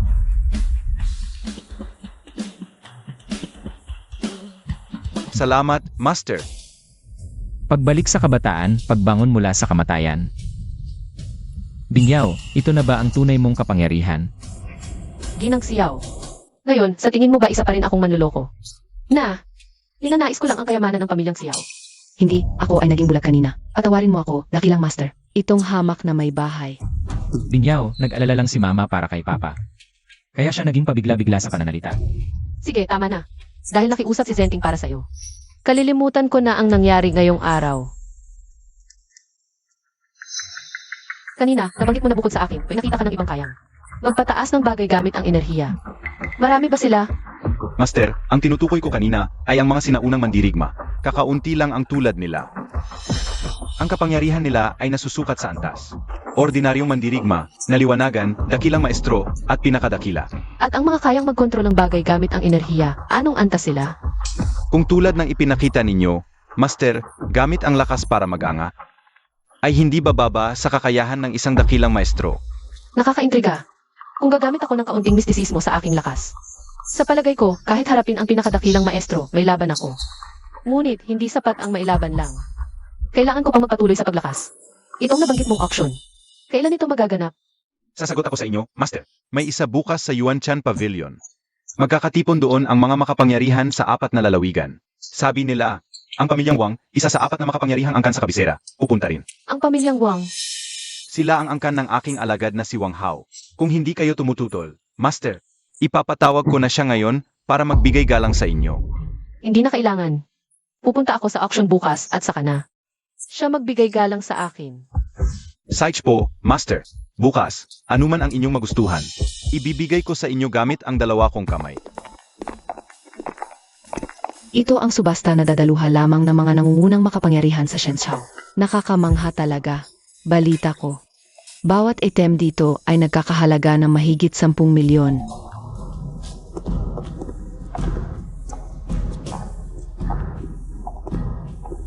Anong ginagawa nila dito? Dahil naglakas loob silang pumunta, oras na para magbayad ng utang. Song Bingyaw, ang tunay mong pagkatao. Nalaman na namin ang lahat. Imbes na magtago ka, naglakas loob ka pang pumunta sa auction. Ang kapal talaga ng mukha mo. Nalaman niyo raw ang tungkol sa akin. Tama. Umarkila ka ng artista. Nagpapanggap bilang si Tsukiyang, ang pinakamalakas sa Shenchao. At nagpanggap ding warden ng kuta ng Bilibid. Kung nagtago ka na lang sana sa pamilyang Xiao, baka nakapagmayabang ka pa ng ilang buwan. Pero dahil nandito ka ngayon, maghanda ka ng mamatay. Mukhang kulang pa pala ang parusa ko sa inyo noon. Arusa, may kakayahan ka ba? Ngayon, kahit na nandito si Xiao Zhenting, o maging ang puno ng pamilya Xiao, hindi kami takot sa inyo ng pamilya Hu. Bangkarote na ang pamilya Hunyo, anong alas pa ang meron kayo? Hinong Xiao, payo ko, lumayo ka na sa babaeng yan. Maghiwalay tayo. Hindi ito ang restauran ng Shen Xiao, kundi ang Yuantian Restaurant, puno ng mga makapangyarihan. Ilang pamilya ang kaya niyong kalabanin ng pamilya Xiao? Song Binyao, kahit na nakalusot ka, sa kamanit Xiao Genting, sa paningin ko, wala ka pa ring karapatan. Isa kang babaeng mababa ang uri. Pahahangaan ka ng isang lalaki, hindi sapat ang ganda lang. Kailangan mo ng sariling kakayahan at diskarte. Kung wala, isa ka lang laruan. Sinong tinatawag mong laruan? E di ikaw. Kung wala si Xiao Genting, anong karapatan mong pumunta rito? Bawat item dito ay nagkakahalaga ng milyon-milyon. Kung walang pera si Xiao Genting, sa lagay mong yan, may pambili ka ba? Kung may gusto ako sa auction na to, di ko na kailangang magsalita. Ang may-ari nito mismo ang kusang mag-aabot nito sa akin. Magaling, Song Bingyao. Gaya ng dati, ang lakas mo pa rin magpanggap. Kahapon, umarkila ka na magpapanggap bilang Ginoong Tsukiang. Ngayon, may inarkila ka na rin bang artistang magpapanggap na may-ari ng auction na ito? Haha. Panoorin natin kung paano ka arte ngayon. Kahapon, mahina ang puwersa ko, kaya hindi ko nahalata. Pero ngayon, nandito na ang kuya ko. Tingnan natin kung paano ka pa magdadrama. Sino ba ang kuya mo? Ang kuya ko ay si Hu Tianyi. Nasa rurok na siya, palang tatalo. Kahit gamitin mo pa ang impluensya ng pamilyang Xiao ngayon, at papuntahin mo si Tsukiang dito, wala na siyang magagawa para protektahan ka. Ama, ngayong gabi, titingnan ko kung sino pang makakapagligtas sa'yo. Mukhang ngayong gabi na nga talaga babagsak ang pamilya ho ninyo. Ha ha ha ha ha. Babagsak ang pamilya Hu. Song Bingyao, ang laki naman ng yabang mo. Lumuhod ka sa harap ko ngayon, at baka sakaling matuwa ako, at iligtas ang buhay mo. Lumiere, napakalakas ba talaga ng kuya mo? Konekado sa malaking angkan at kamakailan. Ang lakas niya ay umabot na sa tugatog ng antas ng dalubhasa. Nagbago ng husto, higit sa libo-libo. Isang hamak na antas ng dalubhasa lang pala ang inaasahan ng pamilya ho ninyo. Hindi pa ba sapat ang isang dalubhasa sa Shen Xiao, tugatog ng kapangyarihan? Kung di, edi tanungin mo yang kasama mong si Xiao. Dalubhasa hindi namin kaya.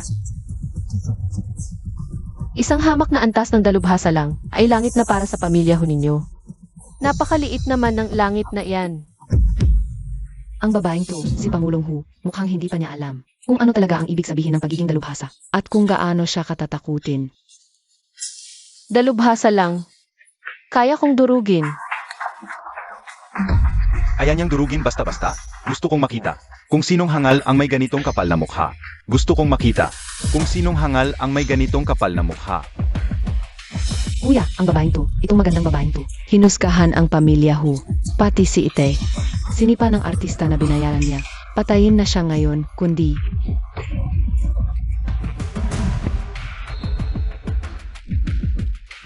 Wala kang kapangyarihan, walang anting-anting. Akala mo ikaw na ang pinakamalakas sa suntukan. Kahit ang mga ekspertong nasa rurok ng kapangyarihan, hinahamak mo, nararapat lang sa iyo ang kamatayan. Gurong Hu, hinahamak ka ng babaeng ito. Sinasabi pa niyang siya ang pinakamalakas sa buong lupain, na siya raw ang amo ni Tsukiang. Si Tsukiang ay isang alamat. Matagal na siyang nasa rurok ng kapangyarihan bilang isang dakilang eksperto. Isang basura at mababang babae na tulad mo. Nangangahas kang lakas tanganin ang kagalang-galang na Ginoong Tsukiang. Talagang nagpapatiwakal ka. Sinasabi kong ako ang kanyang amo at iyon ay paglapastangan sa kanya. Pangit ka, di bagay maging utusan. At nangangahas ka pang magpanggap na kanyang amo? Kung ganoon, 3 minuto. Anong 3 minuto? Pinuno, yung gamit na puno ng espiritual na enerhiya na pinapahanap na amo. Nahanap na po namin. Nasa aksyon ng dakilang manghuhilot. Napakagaling. Sa wakas, natapos din natin. Ang unang atas ng ating amo. Tsukiang, inuutos kong pumunta ka sa Yuantian Hotel sa loob ng 3 minuto. Kung hindi, alam mo na ang mangyayari sa iyo. Pinuno, anong nangyayari? Ihanda agad ang sasakyan. Kailangan nating makarating sa banquet hall ng Yuanchan Hotel sa loob ng 3 minuto. Nangahas siyang bastusin ang ating amo? Mukhang magkakagulo na sa mundong ito. Si Tsukiang, haligi ng dakilang dinastiya. Kahit ako ay kailangang yumuko ng may paggalang sa harap niya. Utos mo siyang lumitaw? Nananaginip ka? Kuya, talagang sinungaling ang babaeng ito. Kahapon, umuupa pa siya ng aktor para magpanggap na si Tsukiyang. Ang artistang yon, nagpanggap siyang si Tsukiyang at lumuhod pa sa harap ng maraming tao at tinawag siyang amo. Walang hiya. Ang kagalang-galang na Ginoong Tsukiyang ay ang bantog na tagapamahala ng kuta ng Bilibid, isang alama. Paano siya luluhod sa isang babae? Kuya, malinaw na ang lahat. Tapusin mo na, baliin ang mga braso't binti. At iharap siya kay Ginoong Tsukiyang para sa kanyang desisyon. Tama. Oras na para asikasuhin ito.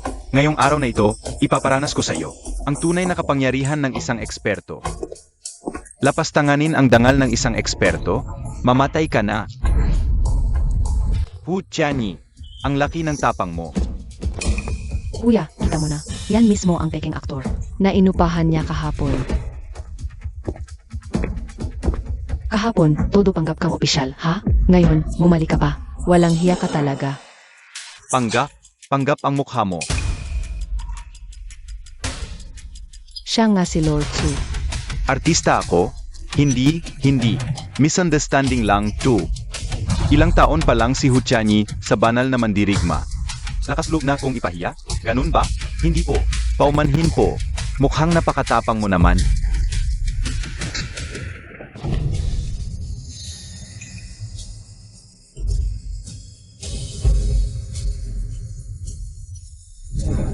Aking Rina, patawad sa pagdating ko ng huli.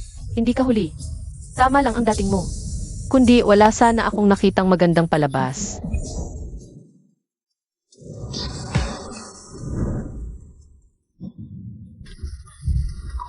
Kanina, sabi mo puputulin mo ang mga kamay ko't wala kang pakialam. Ngayon, tingnan natin kung kaya mo bang harangin si Tsukiyang. Gusto na bang mawala ng angkan ninyong Hu?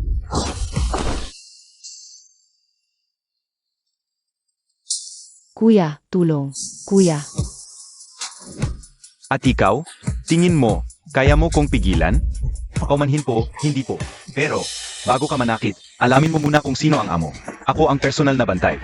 Iwang Hao, ang katiyakan ng angkanawang. At ang subastang ito'y proyekto mismo ng dakilang manghuhilo. Kung magagalit ang dalawang yan, baka mahirapan kang ayusin ang gulo, Lord Tsu. Ang wang ng Kyoto. Ikatlo, yan sa pinakamakapangyarihang pamilya. Sa buong kaharian, mas malakas pa sa puwersa ng kuta ng Bilibid. At ang manghuhilot, nag-isa man, mas delikado pa. Napakarami niyang koneksyon sa lupain natin. Napakaraming banal na mandirigma ang may utang na loob sa kanya. Kung kaawayin mo siya, hindi mo kakayanin ang balik niyan. Aking Rina, hindi natin kayang galitin ang wang at ang manghuhilot. Hayaan mo na. Gawin mo ang gusto mo at kung ano mang mangyari. Ako ang bahala. Ikaw ang bahala? Song Binyaw, ang lakas ng loob mong magsalita. Kahit hindi ko alam kung bakit, nagpapakababa sa'yo si Lord Tsukiyang.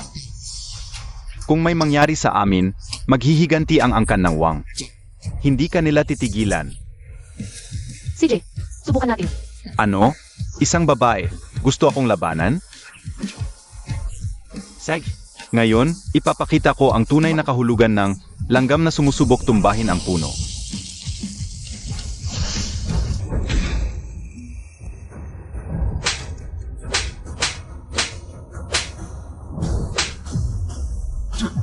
Paano nangyari ito? Bakit ganyan ang lakas mo? Hindi ako ang malakas, ikaw ang sobrang hina.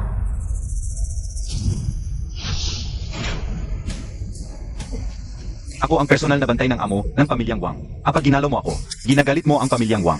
Tiyak na magpapadala sila ng tauhan. Papatayin ka, pati na ang mga taong nasa paligid mo. Ang ingay mo.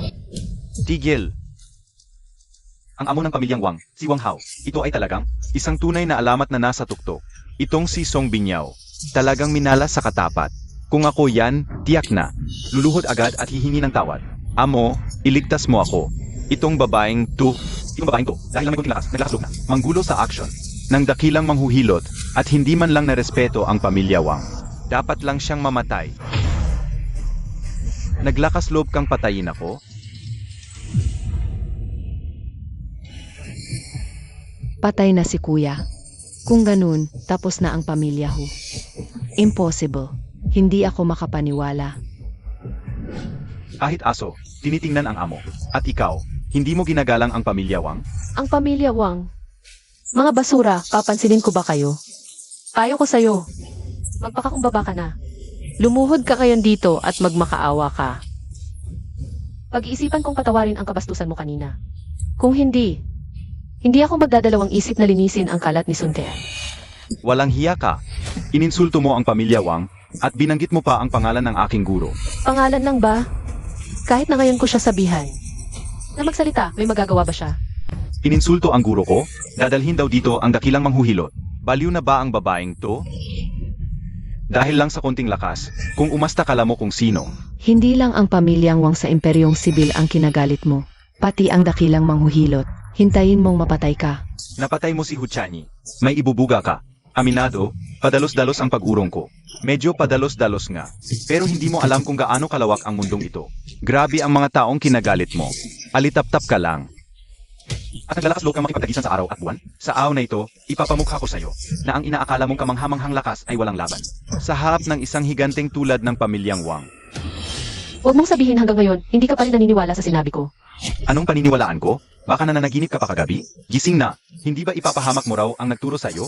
Akala mo sinong kausap mo? Hip ng templo ng digmaan na si Lufan? O si Prinsep ng dilim na si Tsuan Chen? Isa kang hamak na babae. Wala kang karapatan. Hepe ng templo at Prinsip Xuan Chen, tiyak na. Nasa tuktok na sila ng kapangyarihan ngayon. Hindi ko akalaing may ganito kalakalakas na mandirigma dito sa bansa. Hahamunin ko sila isa-isa dahil bored ako. Hindi ako kabilang sa mga sinasabi mo. Anong kapatan mong sabihing magpakita rito ang aking guro? Dahil ako ang iyong dakilang maestra. Lumuhod ka. Ikaw ang dakilang maestra ko. Sinasabi mong ikaw ang guro ng aking guro. Ano? Di bagay sa akin? Sos Mario Sep, babae ka. Sinasabi ko sa'yo, ang guro ko ay ang dakilang manghuhilot. 83 na siya ngayon. Ang lahat ng kaalaman niya sa medisina ay nagmula sa Diyos ng medisina. Ang Diyos na yon ay patay ng 10 taon. Ibig sabihin, ikaw ang Diyos ng medisina. Bumangon ka mula sa iyong libingan. Ang kapal mo talagang magsinungaling. Pangahas kang magpanggap na Diyos ng medisina. Nakakasawa ka na yatang mabuhay. Diyos ng medisina. Ama, ang kanyang pangalan ay kinilala sa buong mundo. 60 taon na ang nakaraan. Ikaw na babae ka. Ininsulto mo ang guro ko at nilapastangan ang angkan. Kung di kita puputulin ngayon, hindi maglalaho ang galit ko. Nasaan ang mga bantay ng tigre? Ang mga bantay ng tigre ng pamilya Wang, bawat isa, ay bihasang mandirigmang nasa rurok ng kanilang sining. Kapag sila'y magsama-sama, maging ang isang ganap na maestro, ay hindi makakapalag sa kanila. Ang aking nakatatandang kapatid, ay dating isa sa kanila. Sa ganitong karaming bihasang mandirigma, sino pa ang magliligtas sa'yo? Ani ng hangin, bagyo ang anihin. Magbugin nyo ng todo, tung babaeng, to hanggang mamatay. Opo. Wang Hao, huling pagkakataon ko nang ibinibigay sa'yo. Itutuloy mo pa ba itong paglapastangan mo sa iyong sariling angkan? Anong hinihintay nyo? Umpisahan nyo na. CJ, sa araw na ito, ipapamalas ko sa iyo. Nandito lang ako ngayon. Ayaw mo bang lumapit? Kahit dakilang mandirigma ka na, hindi mo malalampasan ang akin. Mga tanod ng tigre. Sige, baliin nyo ang kanyang mga binti. Kung gusto mo siyang patayin, kailangan mong tapakan muna ang bangkay ko. Mga basura lang kayo, sisirain ko kayo sa isang kamay lang. Walang pakundangan.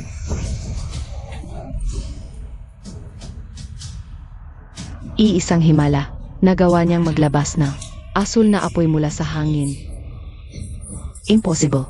Isa lang itong special effects. Epekto lang ito. Isa lang itong ilusyon. Isa lang itong ilusyon. Hindi ito ilusyon. Alam na alam mong mamamatay ka na. Bilisan nyo. Pigilan nyo siya. Kung mahamon ka ng kamatayan, Impossible ito. Ang dami niyong malalakas na tanod ng tigre. Pero wala ni isa ang makalapit sa'yo. anong imposible doon? Ito ang aking kapangyarihan. Ako ang soberanang Maladyos. Huwag banggitin ang ordinaryong mandirigma. Noon, kahit ang tawag ninyo. Dakilang mandirigma ay walang karapatang makipag-usap man lang sa akin. Lumuhod ka. Lumuhod na ang puno ng Wang? Ibig sabihin, siya nga ang soberanong Maladyos? Paano ito nangyari? Kakalabas lang niya mula sa kuta ng bilibid. Paano siya naging ganito kalakas? Ang mga tanod ng tigre na nasa antas ng mandirigma ay nagawa niyang patayin ng mag-isa. Hindi maaaring yurakan ang dangal ng Wang. Sa ginawa mong ito, hinding-hindi ka patatawarin ng aking guro.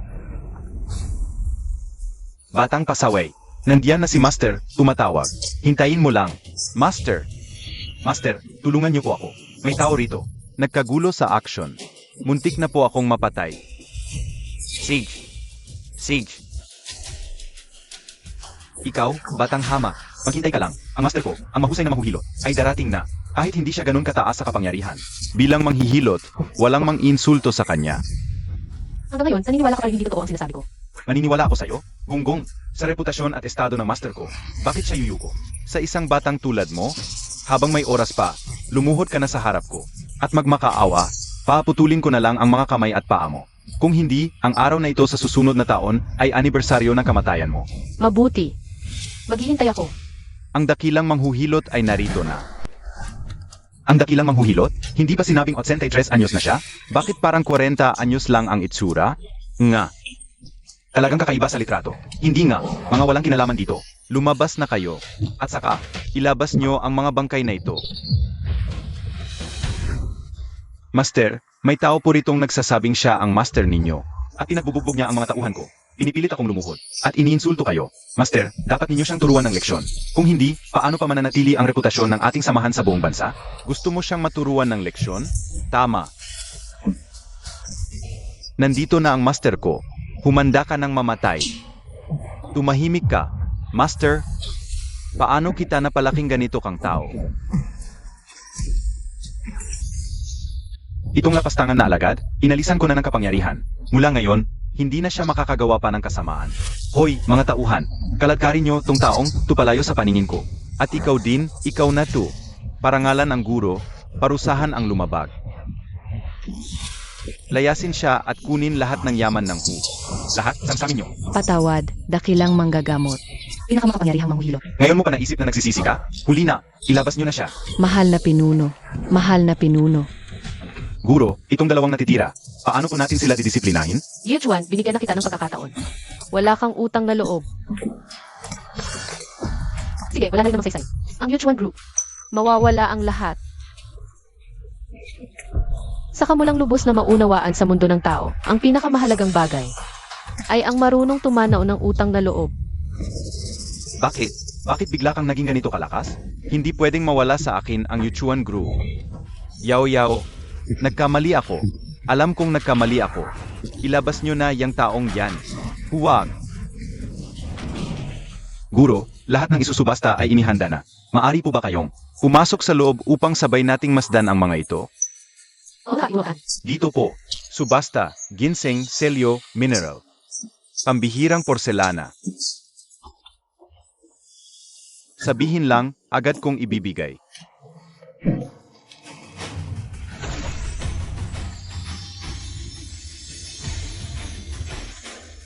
Sa paningin ng mga karaniwang tao, ang mga ito ay hindi matutumbas ang kayamanan. Pero sa paningin ko, wala ni isang hibla ng mahika. Tila, masyado akong nag-expect sa mga yaman ng mundong ito. Pakikuha mo sa akin yung ginseng na iyon. Saan nanggaling ang batong ito? Isang bato na nabili ko noon. Basura, hindi bagay ipakita sa publiko. Kaya ginawa ko na lang patungan ng mesa. Hindi nga ba't ito ay isang smelting jade na bato? Ang isang hiyas na tulad nito, maging sa kaharian ng mga engkanto, ay pag-aawayan hanggang kamatayan ng mga makapangyarihan. Napakaganda. Gamit ang bagay na ito, maaari. Sa wakas ay maabot ko na ang gininto ang ubod na antas. Makukuha ko ang batong ito. Magkano? Ibabayad ko sa'yo. Eka muna.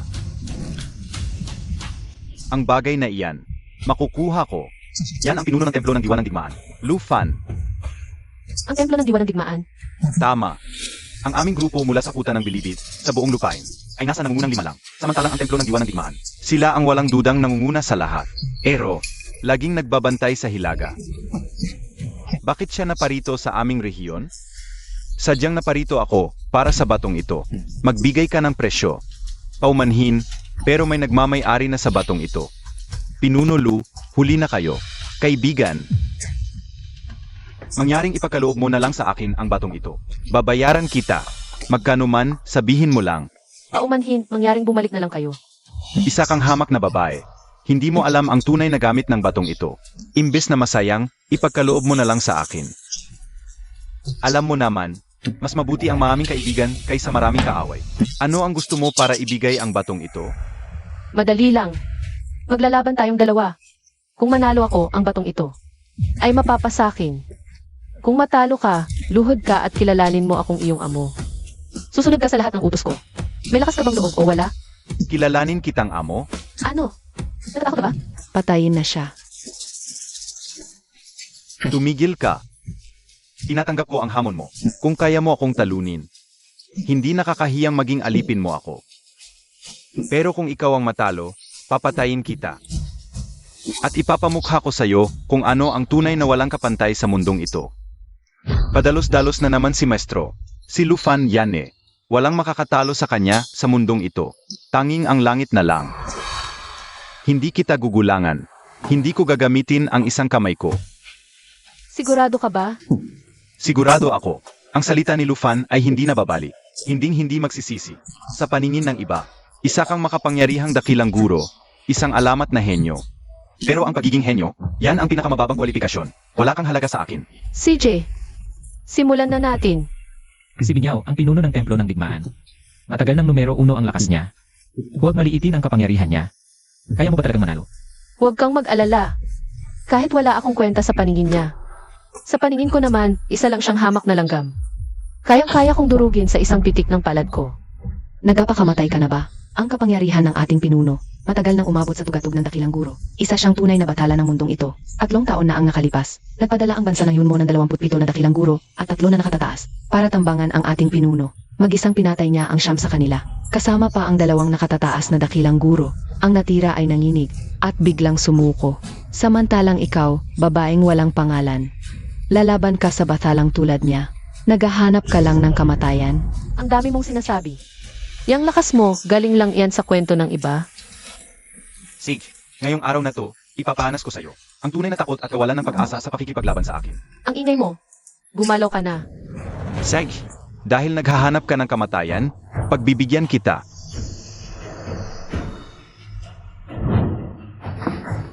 Napakalakas na puwersa. Mukhang matatalo siguro. Hindi na ito antas ng tugatog ng dakilang guro. Ito na ang kalahating hakbang patungo sa antas ng Supremo. Ganito ba talaga kalakas ang isang nasa tugatog ng dakilang guro? Ngunit, hindi naman pala imposibleng talunin.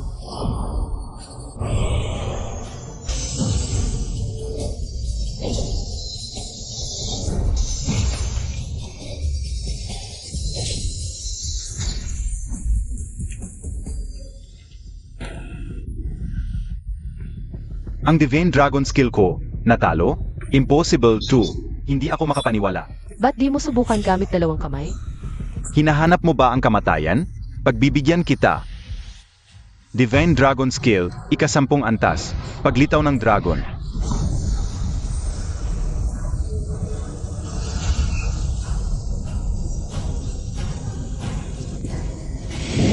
Durugin.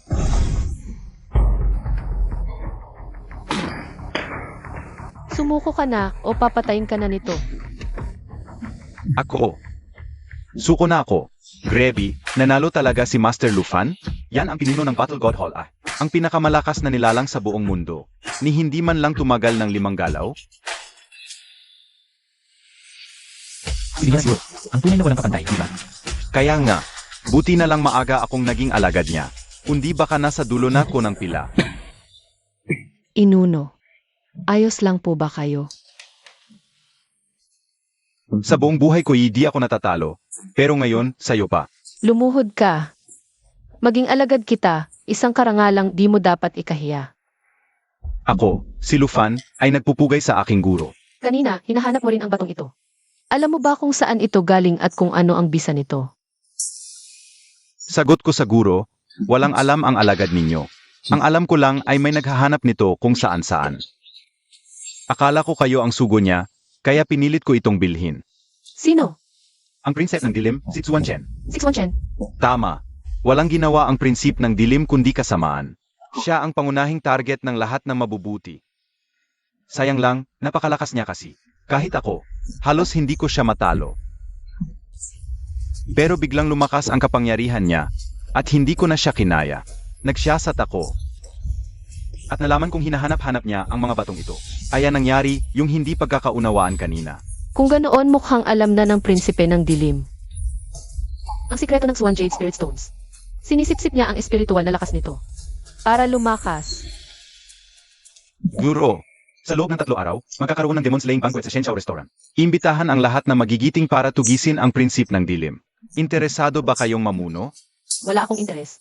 Huwag po muna kayong tumanggi, guro, dahil hinahanap nga ng prinsip ng dilim ang mga batong ito. Tiyak na maraming magpapakita sa banquet.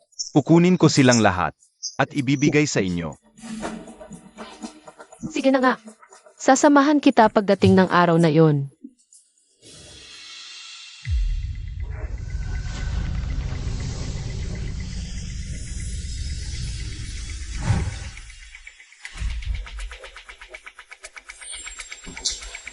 Ang espiritual na lakas sa isang Suan Yu Spirit Stone ay sapat na para maibalik ang kapangyarihan ko sa Golden Core Realm. Kung magkakaroon lang sana ako ng ilan pa. Sa lakas ko ngayon, kung makakalaban kong muli si Lufan, hindi siya tatagal kahit isang galaw. Lumipas ang 3 araw. Pupunta na ako sa Demon Slaying Banquet para malaman ko kung makakahanap ako ng mas marami pang Suan Jade Spirit Stones para makawala sa gapos na ito. Hindi nga maikakaila, ito na ang pinakaprestihiyosong pagtitipon sa mundo. Sa bulwagang ito pa lang, ang mga mandirigmang nasa antas na Grandmaster ay mahigit 100 na. Kahit sa lakas ko ngayon, aabutin pa rin yata ako ng 2 minuto bago sila ganap na malupi. Hoy, hindi ba ito ang pamilyang Xiao? Ikaw ba si Xiao Zhenting? Mga hampas lupa kayo, anong ginagawa niyo rito sa ganitong klaseng handaan? Whoopsie, nandito ako dahil imbitado ako. Kaklase ko siya nung kolehiyo. 4 na taon akong niligawan yan, hindi ko lang talaga pinansin. Kaya ganyan na lang yang magtanim ng galit sa akin.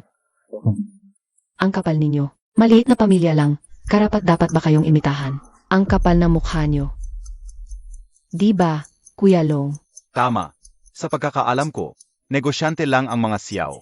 Wala man lang kahit isang dalubhasa sa inyo. Paano kayo napadpad dito? Sa piging laban sa maligno, pinangunahan ng pinuno ng templo ng digmaan? Imbitado ang magiging asawa ko. Magiging asawa mo. Puro chap na tela lang suot niya, ni hindi ko inakala na ang isang bantog na henyo ay magpapakasal sa isang babaeng walang kwenta. Anong ibig mong sabihin sa walang kwenta? Walang pera, kapangyarihan, koneksyon, at pinakamalala, hindi maganda. Whoopsie, pag-ingat ka sa mga sinasabi mo.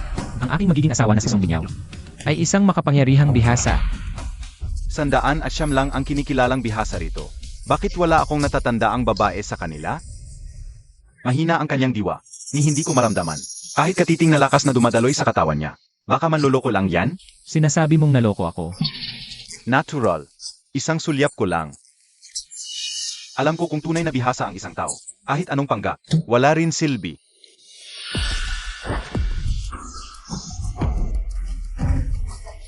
Nakikita mo, kapangyarihang panlabas, pagkontrol sa bagay. Ito ang tunay na Grandmaster. Napakahusay, binatang Zheng. Kitang-kita kung sino ang impostor dito. Siyempre naman, ang binatang si Zeng, tagapagmana ng pinakamakapangyarihang pamilya, may kakayahan at prinsipyo. Paano siya maihahambing sa mga manlolokong tulad nyo? Sao Zhenting, kailangan kitang paalalahanan, hindi ito ordinaryong handaan. Hindi mo ito malulusutan sa pamamagitan lang ng pagtatapon ng pera. Kung di kayo Grandmaster at basta sumulpot dito, ang magiging kahinatan nito ay hindi kayang kasanin ng hamak na pamilya Xiao. Tama iyan, ang Panginoon ng Templo ng Digmaan na si Lufan. Ang dumalo sa piging ay mga Grandmaster lang. O yaong may kapangyarihan at mataas na estado. Isang maliit na angkan, na nagdala ng impostor na Grandmaster, ito ay isang pagpapakamatay na hakbang. Tama na, tumigil na kayo. Huwag na tayong mag-aksaya ng salita sa kanila. Kung ako ang tatanungin, itong mga mababang uri ng basura. Dapat na diretso na natin silang itapon palabas. Tama ba, binatang Zeng? Narinig nyo ba? Umalis na kayo sa aming paningin ngayon din. Layas sa handaan. Layas, Sinong Kit diyan, ha? pinapakita ko lang galang, ayoko ng gulo. Pero pinalalayas mo kami. Aba, ang lakas ng loob mo. Bata, tumingin-tingin ka nga sa paligid mo. Sino-sinong tao ba ang nandito?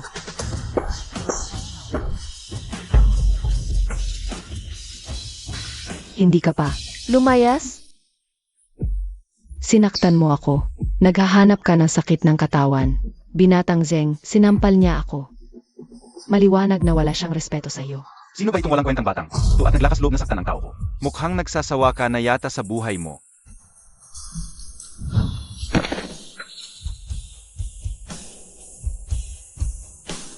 Lumuhod ka. I-impossible. Ako'y nasa antas ng dalubhasa. Bakit hindi ko kayang tumayo? Kahit isang dakilang dalubhasa, hindi ito kayang gawin. Ngayon, naniniwala ka pa bang niloloko kita? Kahit hindi, ano naman ngayon? Ako ang tagapagmana ng unang angkan. Pinahiya mo ako. Ibig sabihin pinahiya mo ang buong unang angkan. Anong marka ka sa akin? Patay ka na. CJ, hinihintay ko. Tay, ininsulto ako sa restaurant. Pumunta ka na agad at ipaghiganti mo ako. Hintayin mo lang, padating na ang ama ko. Mas mabuting pakawalan mo na ako ngayon. At kusang lumuhod, para pahirapan kita. May liligtas ka pa, kung hindi, patay ka. Si Zheng ay hindi hihina sa templo. At sa prinsip ng dilim, kahit nasa antas ka ng dakilang dalubhasa, patay ka pa rin ngayon. Kung hindi mapalaki ng maayos ng ama ang anak, kasalanan niya yun. Nandito lang ako ngayon, hinihintay ang kung sinong pinuno ng unang angkan. Napumunta rito para lumuhod at humingi ng tawad sa akin. Humingi ng tawad sa iyo ang tatay ko? Ang kapal talaga ng mukha mo. Kapag dumating na siya, kahit sino ka pa. Kahit ano pa man ang pinaghuhugutan mo ng lakas, mamamatay ka.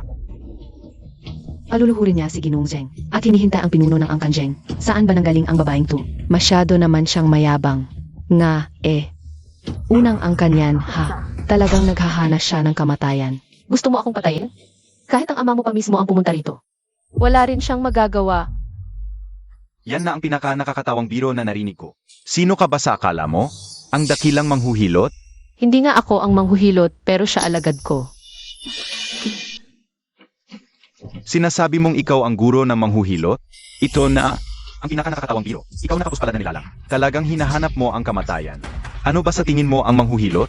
Siya ang pinakamagaling sa buong lupain. Nagpapanggap ka pang ikaw ang kanyang guro? Lahat ba na nanditong dalubhasa? Mga tanga sa paningin mo? Ano, hindi ka naniniwala? Maniniwala ako. Maniwala sa'yo? Kung talagang ikaw ang guro niya, dudilaan ko. Itong buong sahig hanggang kuminis to. Dahil mahilig ka pala sa malinis na sahig, pagbibigyan na kita. Aba, munting bastarda, naglakas loob kang ipahiya ako. Pagsisisihan mo to. Sige, subukan mong tumayo kung kaya mo. Sinong may lakas ng loob na ipahiya ang anak ko? Gusto niyo bang mamatay? Dumating na ang padre de pamilya ng mga Zheng. Ang kapangyarihan niya, kasing lakas ni Lufan, nasa antas na ng dalubhasang mandirigma. Pinahiya ng babaeng to si Zheng. Mukhang dito na talaga siya mamamatay ngayon. Ama, arogante siya. Wala na siyang kawala sa kamatayan. Ikaw pala, babaeng naglakas loob na ipahiya ang anak ko. Bibilang ako ng 3. Pakawalan mo siya at baka. Bigyan kita ng isang pagkakataon para mabuhay. Paano kung hindi? Hindi ito pakiusap, utos to sa edad mong yan. Bihira ang may ganyang lakas. Hinahangaan kita. Kaya ako nakikiusa, pero hanggang diyan lang ang pasensya ko. Pakawalan mo siya, kung hindi, dudurugin kita ng isang palad. Sa mundong ito, wala ni isa man ang pwedeng mag-utos sa akin. Ang anak mo, inaabuso ang pangalan ninyo bilang pangunahing angkan. Nangahas siyang saktan ako. Turuan ng leksyon. Kaya lumuhod ka ngayon at humingi ng tawad at ang nangyari ngayon. Itaturing ko na lang na hindi nangyari. Ha ha ha, humingi ng tawad? Ako, ang makapangyarihang padre di pamilya. Luluhod sa isang babaeng walang kwenta? Nanaginip ka ba? Dito sa lupain ng dakilang dinastiya. Tayo lang ang nang-aapi, wala pang sinumang nagmamagaling. Na umapi sa atin, ang pang-api ng anak ko sa'yo. Parangalan na yun, at naglakas loob ka pang lumaban? Hindi ito mapapatawad. Ganoon na nga. Kung ano ang puno, siya rin ang bunga. Kaya ganyan siya kaarugante, sa'yo pala nagmana. Kung ganoon, gayon din. Bubunutin ko ang ugat ng problema. Napakasama mong babae. Kahit na dumating pa si Ginoong Lufan, wala akong pakialam. Dahil wala ka ng galang. Wala na rin akong dapat pang isipin pa. Mamatay ka na. Ang lakas ng puwersa. Ito na ba ang kapangyarihan ng isang dakilang mandirigma? Hindi na makatayo. Paano pa makikipaglaban? Iyak na tapos na siya. Song Binyaw, oas mo na para mamatay.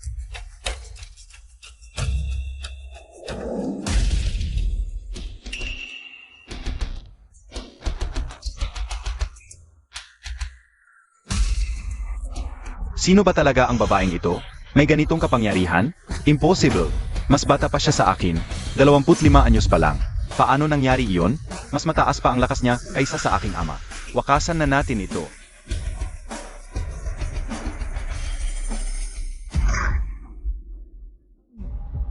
Tigilan mo na yan. Lumuhod ka na lang ng maayos. Ang lumuhod sa akin ay isang karangalan para sa iyo. Babae ka, may kapangyarihang di masuka. Kahit ako ay hindi mo katapa. Ngunit huwag kang magmayabang. Dahil parating na ang Panginoong Lufan. Siya ang tunay na walang katulad sa mundong ito. Xiao Genting, bakit ka tumatawa? Wala. Wala lang. Pinagmamasdan ko lang kayo. Pakiramdam ko lumalaki na ang utak ko. Mukhang hindi sapat ang pagluhod para tumahimik sila. Kahit napantay pa ang lakas mo. Ay Lufan, wala rin itong saysay. Sa isang utos lang ng Panginoong Lufan.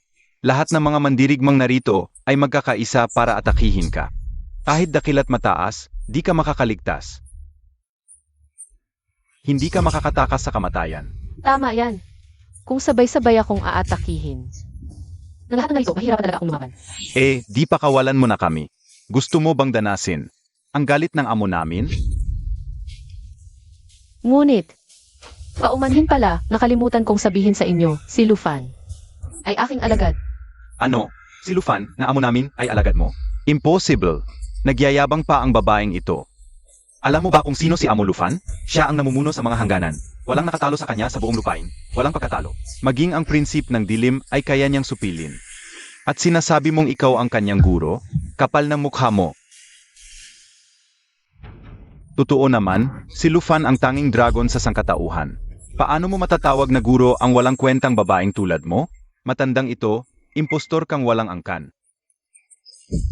Ngayong nakaluhod na kayong lahat sa paanan ko na parang mga langgam. Iniisip niyo pa rin bang manluloko ako? Siyempre naman, kilalang kilala sa pagiging mayabang at sutil si Lufan. Kung guro ka, tanungin mo ang mga alkalde kung maniniwala sila. Tama, ang 4 na tagapagtanggol at 8 haligi ng General ng Digmaan, pati ang 10 piling kawal, kahit ang maharlikang angkan ng dakilang siya, dapat silang igalang ng lubos, walang mga hasmang insulto. Yeni, isang babaeng kung saan-saan na lang sumulpot. Umaasa sa kakarampot na pandaraya at mumurahing salamangka. Nagkakalat ng kasinungalingang siya raw ang guro ng General ng Digmaan. Ito ay isang tahasang insulto. Mukhang walang naniniwala sa inyo, hindi ba? Abay syempre, kung ikaw talaga ang guro ni Supremo Lufan, puputulin ko itong sariling ulo ko at ihahagi sa'yo para gawing bola. Dumating na ang supremong si Lufan.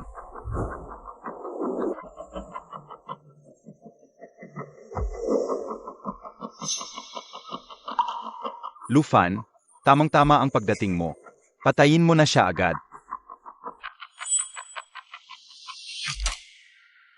Supremo Lufan. Ang babaeng ito, hindi lang siya nagpangga. Na siya ang guro ng dakilang mahuhilot, inaangkin pa niyang siya ang iyong guro. Dahil sa kanyang bitbit na kapangyarihan, mayabang siya at walang modo. Sinira niya ang buong banal na asembleya laban sa kadiliman. Para siyang isang bulok na kanser sa dakilang tsiya. Kapag hindi siya tinanggal, kapahamakan ang darating. General, kayo na ang pumatay sa kanya. Nakikiusap kami, Panginoon, patayin ang babaeng diablo na ito. Ako pala ang cancer. Ako ang salot. Tahimik akong dumalo sa pagtitipon na ito, kayo itong nagpumili. Sumitsit dyan sa na si Zenglong na yan. Pinapahirapan at inaalisan niyo ako ng respeto. Kung walang lakas, malamang naging lumpo na ako at pinalayas niyo palabas ngayon. Bakit kanina wala kayong salita tungkol sa hustisya? Wala kayong alok na patayin ang halimaw na iyan para ipaghiganti ako. Isa kang hamak na babae lamang. Paanong maikukumpara sa kagalang-galang na Ginoong Jiang? Nagkapagmana siya ng pinakaunang angkan. Samantalang ikaw, isa ka lang tusong mangkukulam na may kaunting kapangyarihan. Ako pala ang mangkukulam. Ama, sino mang sumuway sa General ng Digmaan, walang respeto. Sa 4 na dakilang angkan ng dakilang tsiya, sila'y demonyong erehet baluktot, at kahapat dapat kayong puksain. Narinig mo iyon? Sabi niya, magpasakop ka raw sa utos ko. Walang tapang ang alagad mo. Si Lufan ay nagbibigay galang sa guro. Ano? Hindi nga ako makapaniwalang siya talaga ang guro ng General ng Digmaan. Ha. Ang mapasayo bilang disciple ni Lufan, talagang napakagaling mo. Akala mo ba'y pwede mo nang hamakin ang makapangyarihang angkan? Sobra ka namang. Minamaliit mo ang pinagtataguan ng angkan naming Jiang. Pinagtataguan? Mayroon ka pa bang ibang alas? Tama. Ang aming dakilang ninuno na si Zheng Yao daw. Bohi pa, matagal na niyang nalagpasan ang antas ng Grandmaster. Narating na niya ang pinakamataas na antas. Isang kamatayan lang ang naghihintay sa'yo sa paglaban sa angkan naming Zheng. Zheng Yao daw. Yao daw. Yao daw, ikaw. Hindi mo naman talaga inakalang sinamahan kita ng ilang taon. Para lang sa isang banal na mandirigma, hindi ba? Sa sandaling masipsip ko ang dugo na ninuno ng isang diyosa. Magiging immortal ang katawan ko at makakamit ko ang pagiging diwata. Itong si Yao daw sa mundo ng kaharian ng mga engkanto. At itong si Zheng Yao daw na ito. Hindi sila iisang tao, di ba? Si Zheng Yao daw. Buhi pa pala siya. Sinasabing 200 taon na ang nakalipas nang maabot niya ang antas ng Grandmaster. Idi ngayon, mas lalong nakakatakot na ang kapangyarihan niya. AMEA. Sa totoo lang, wala akong balak ilantad ang alas na ito. Pero kung may naghahanap ng kamatayan, wala na akong magagawa.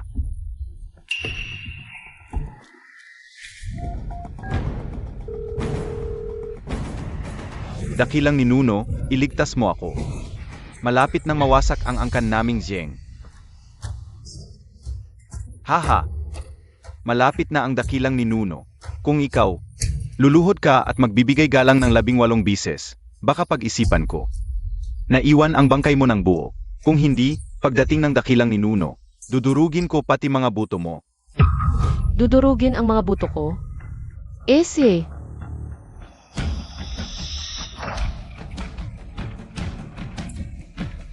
Ang sama ng araw ko ngayon, napakalasin mo pa.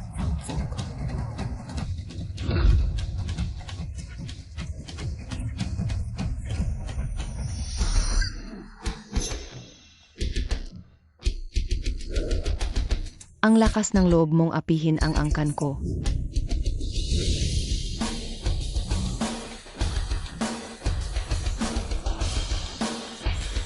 Ito na si dakilang ninuno, Zheng Yao daw ng angkan Zheng. Bata pa ang itsura, parang 20 anyos lang. Ang lakas, talaga namang idolo, ang dakilang ninuno Zheng. Isang galaw lang niya. Nagdilim ang buong kalangitan. Kamukhang kamukha ni Yao daw. Ibig bang sabihin, isang tao lang sila? Hija, wala akong pakialam kung sino mang lakas ang pinanghahawakan mo. Pakawalan mo na si Zheng Weihai. Ililigtas ko pa ang buhay mo.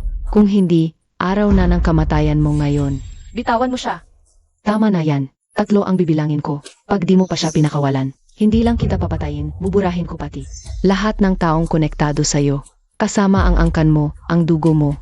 Sisiguraduhin kong mawawala ang lahi mo sa mundong ito. CJ, pakakawalan ko siya. Buti naman at marunong kang makinig.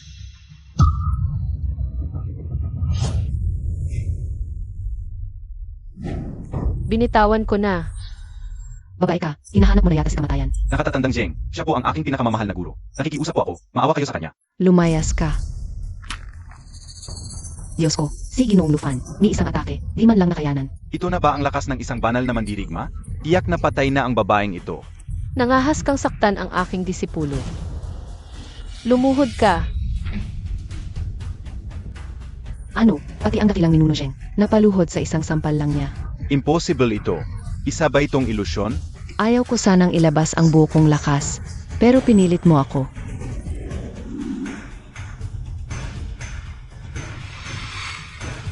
Masamang espiritu. Ano? Siya pala ang Rinsep ng dilim. Prinsip ng dilim. Wala siyang ginawa kundi pumatay at sumipsip ng lakas ng iba. Tumatakas siya sa mga banal na mandirigma. Isang multo na walang bakas. Pati ako, nahirapan siyang hanapin.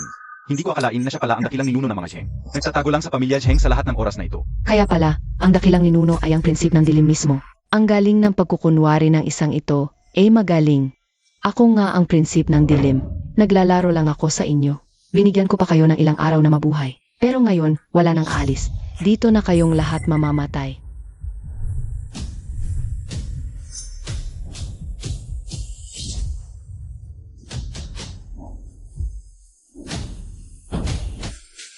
Nakakasakal ang masamang espiritu niya. Hindi ko ito kayang labanan. Ubos na ang lakas ng mundo. Para lumakas, kailangan ko lang lamunin ang iba. Ang pangalan ng unang angkan. Hindi pwedeng masira. Kaya nag-anyong prinsip ng dilim ako. Ang plano ko ay patuloy pa sana kayong mabuhay. Sisihin nyo na lang. Ang babaeng yan. Ganyan ka pala lumakas. Sa pamamagitan ng pagpatay, Ang mahina, kinakain ng malakas. Yan ang batas ng mundo. Dapat alam nyo na yan. Kung mamatay kayo, kasalanan nyo to. palad ng lumilipad na dragon. Ako ang soberanang Maladios. Dudurugin ko ang lahat ng karumihan sa mundong ito. Ngayong araw na to, papatayin ko ang mapagkunwari mong kamay.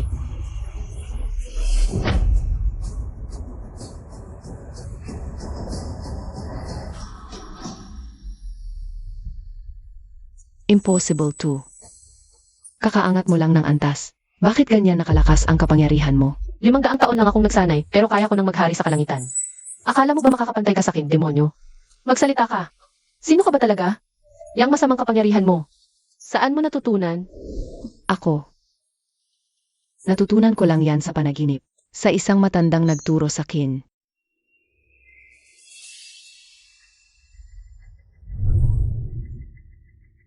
Song Bingyao. Kunay na diyosa ng engkanto. Malayo pa ang agwat mo sa akin. Ito ang mundo, 500 taon na ang nakalipas. Alam mo pala ang sikreto ng muling pagkabuhay ko. Emi, natural. Ako ang nagbigay sa iyo ng singsing ng dragon mula sa kalangitan. Ito'y magdadala sa iyong muling buhay. Hihintayin kita sa kaharian ng mga engkanto. Sino ka? Sino ka talaga? Ha ha ha ha ha. Isang paalala lang, huwag kang magpapatay sa akin. Nagpapahamak ka. Nalaman niya pala ang sikreto ng muling pagkabuhay ko. Kaya niyang bumalik sa nakaraan. Gaano ba talaga ito kataas? Sige, hayaan mo na. Kung sino ka man, mahahanap din kita sa huli. Darating din ako sa kaharian ng mga engkanto, maya-maya lang. Inaasahan kong muli akong tataas ng may paghahari at kaluwalhasyan. Ang aking sa trono.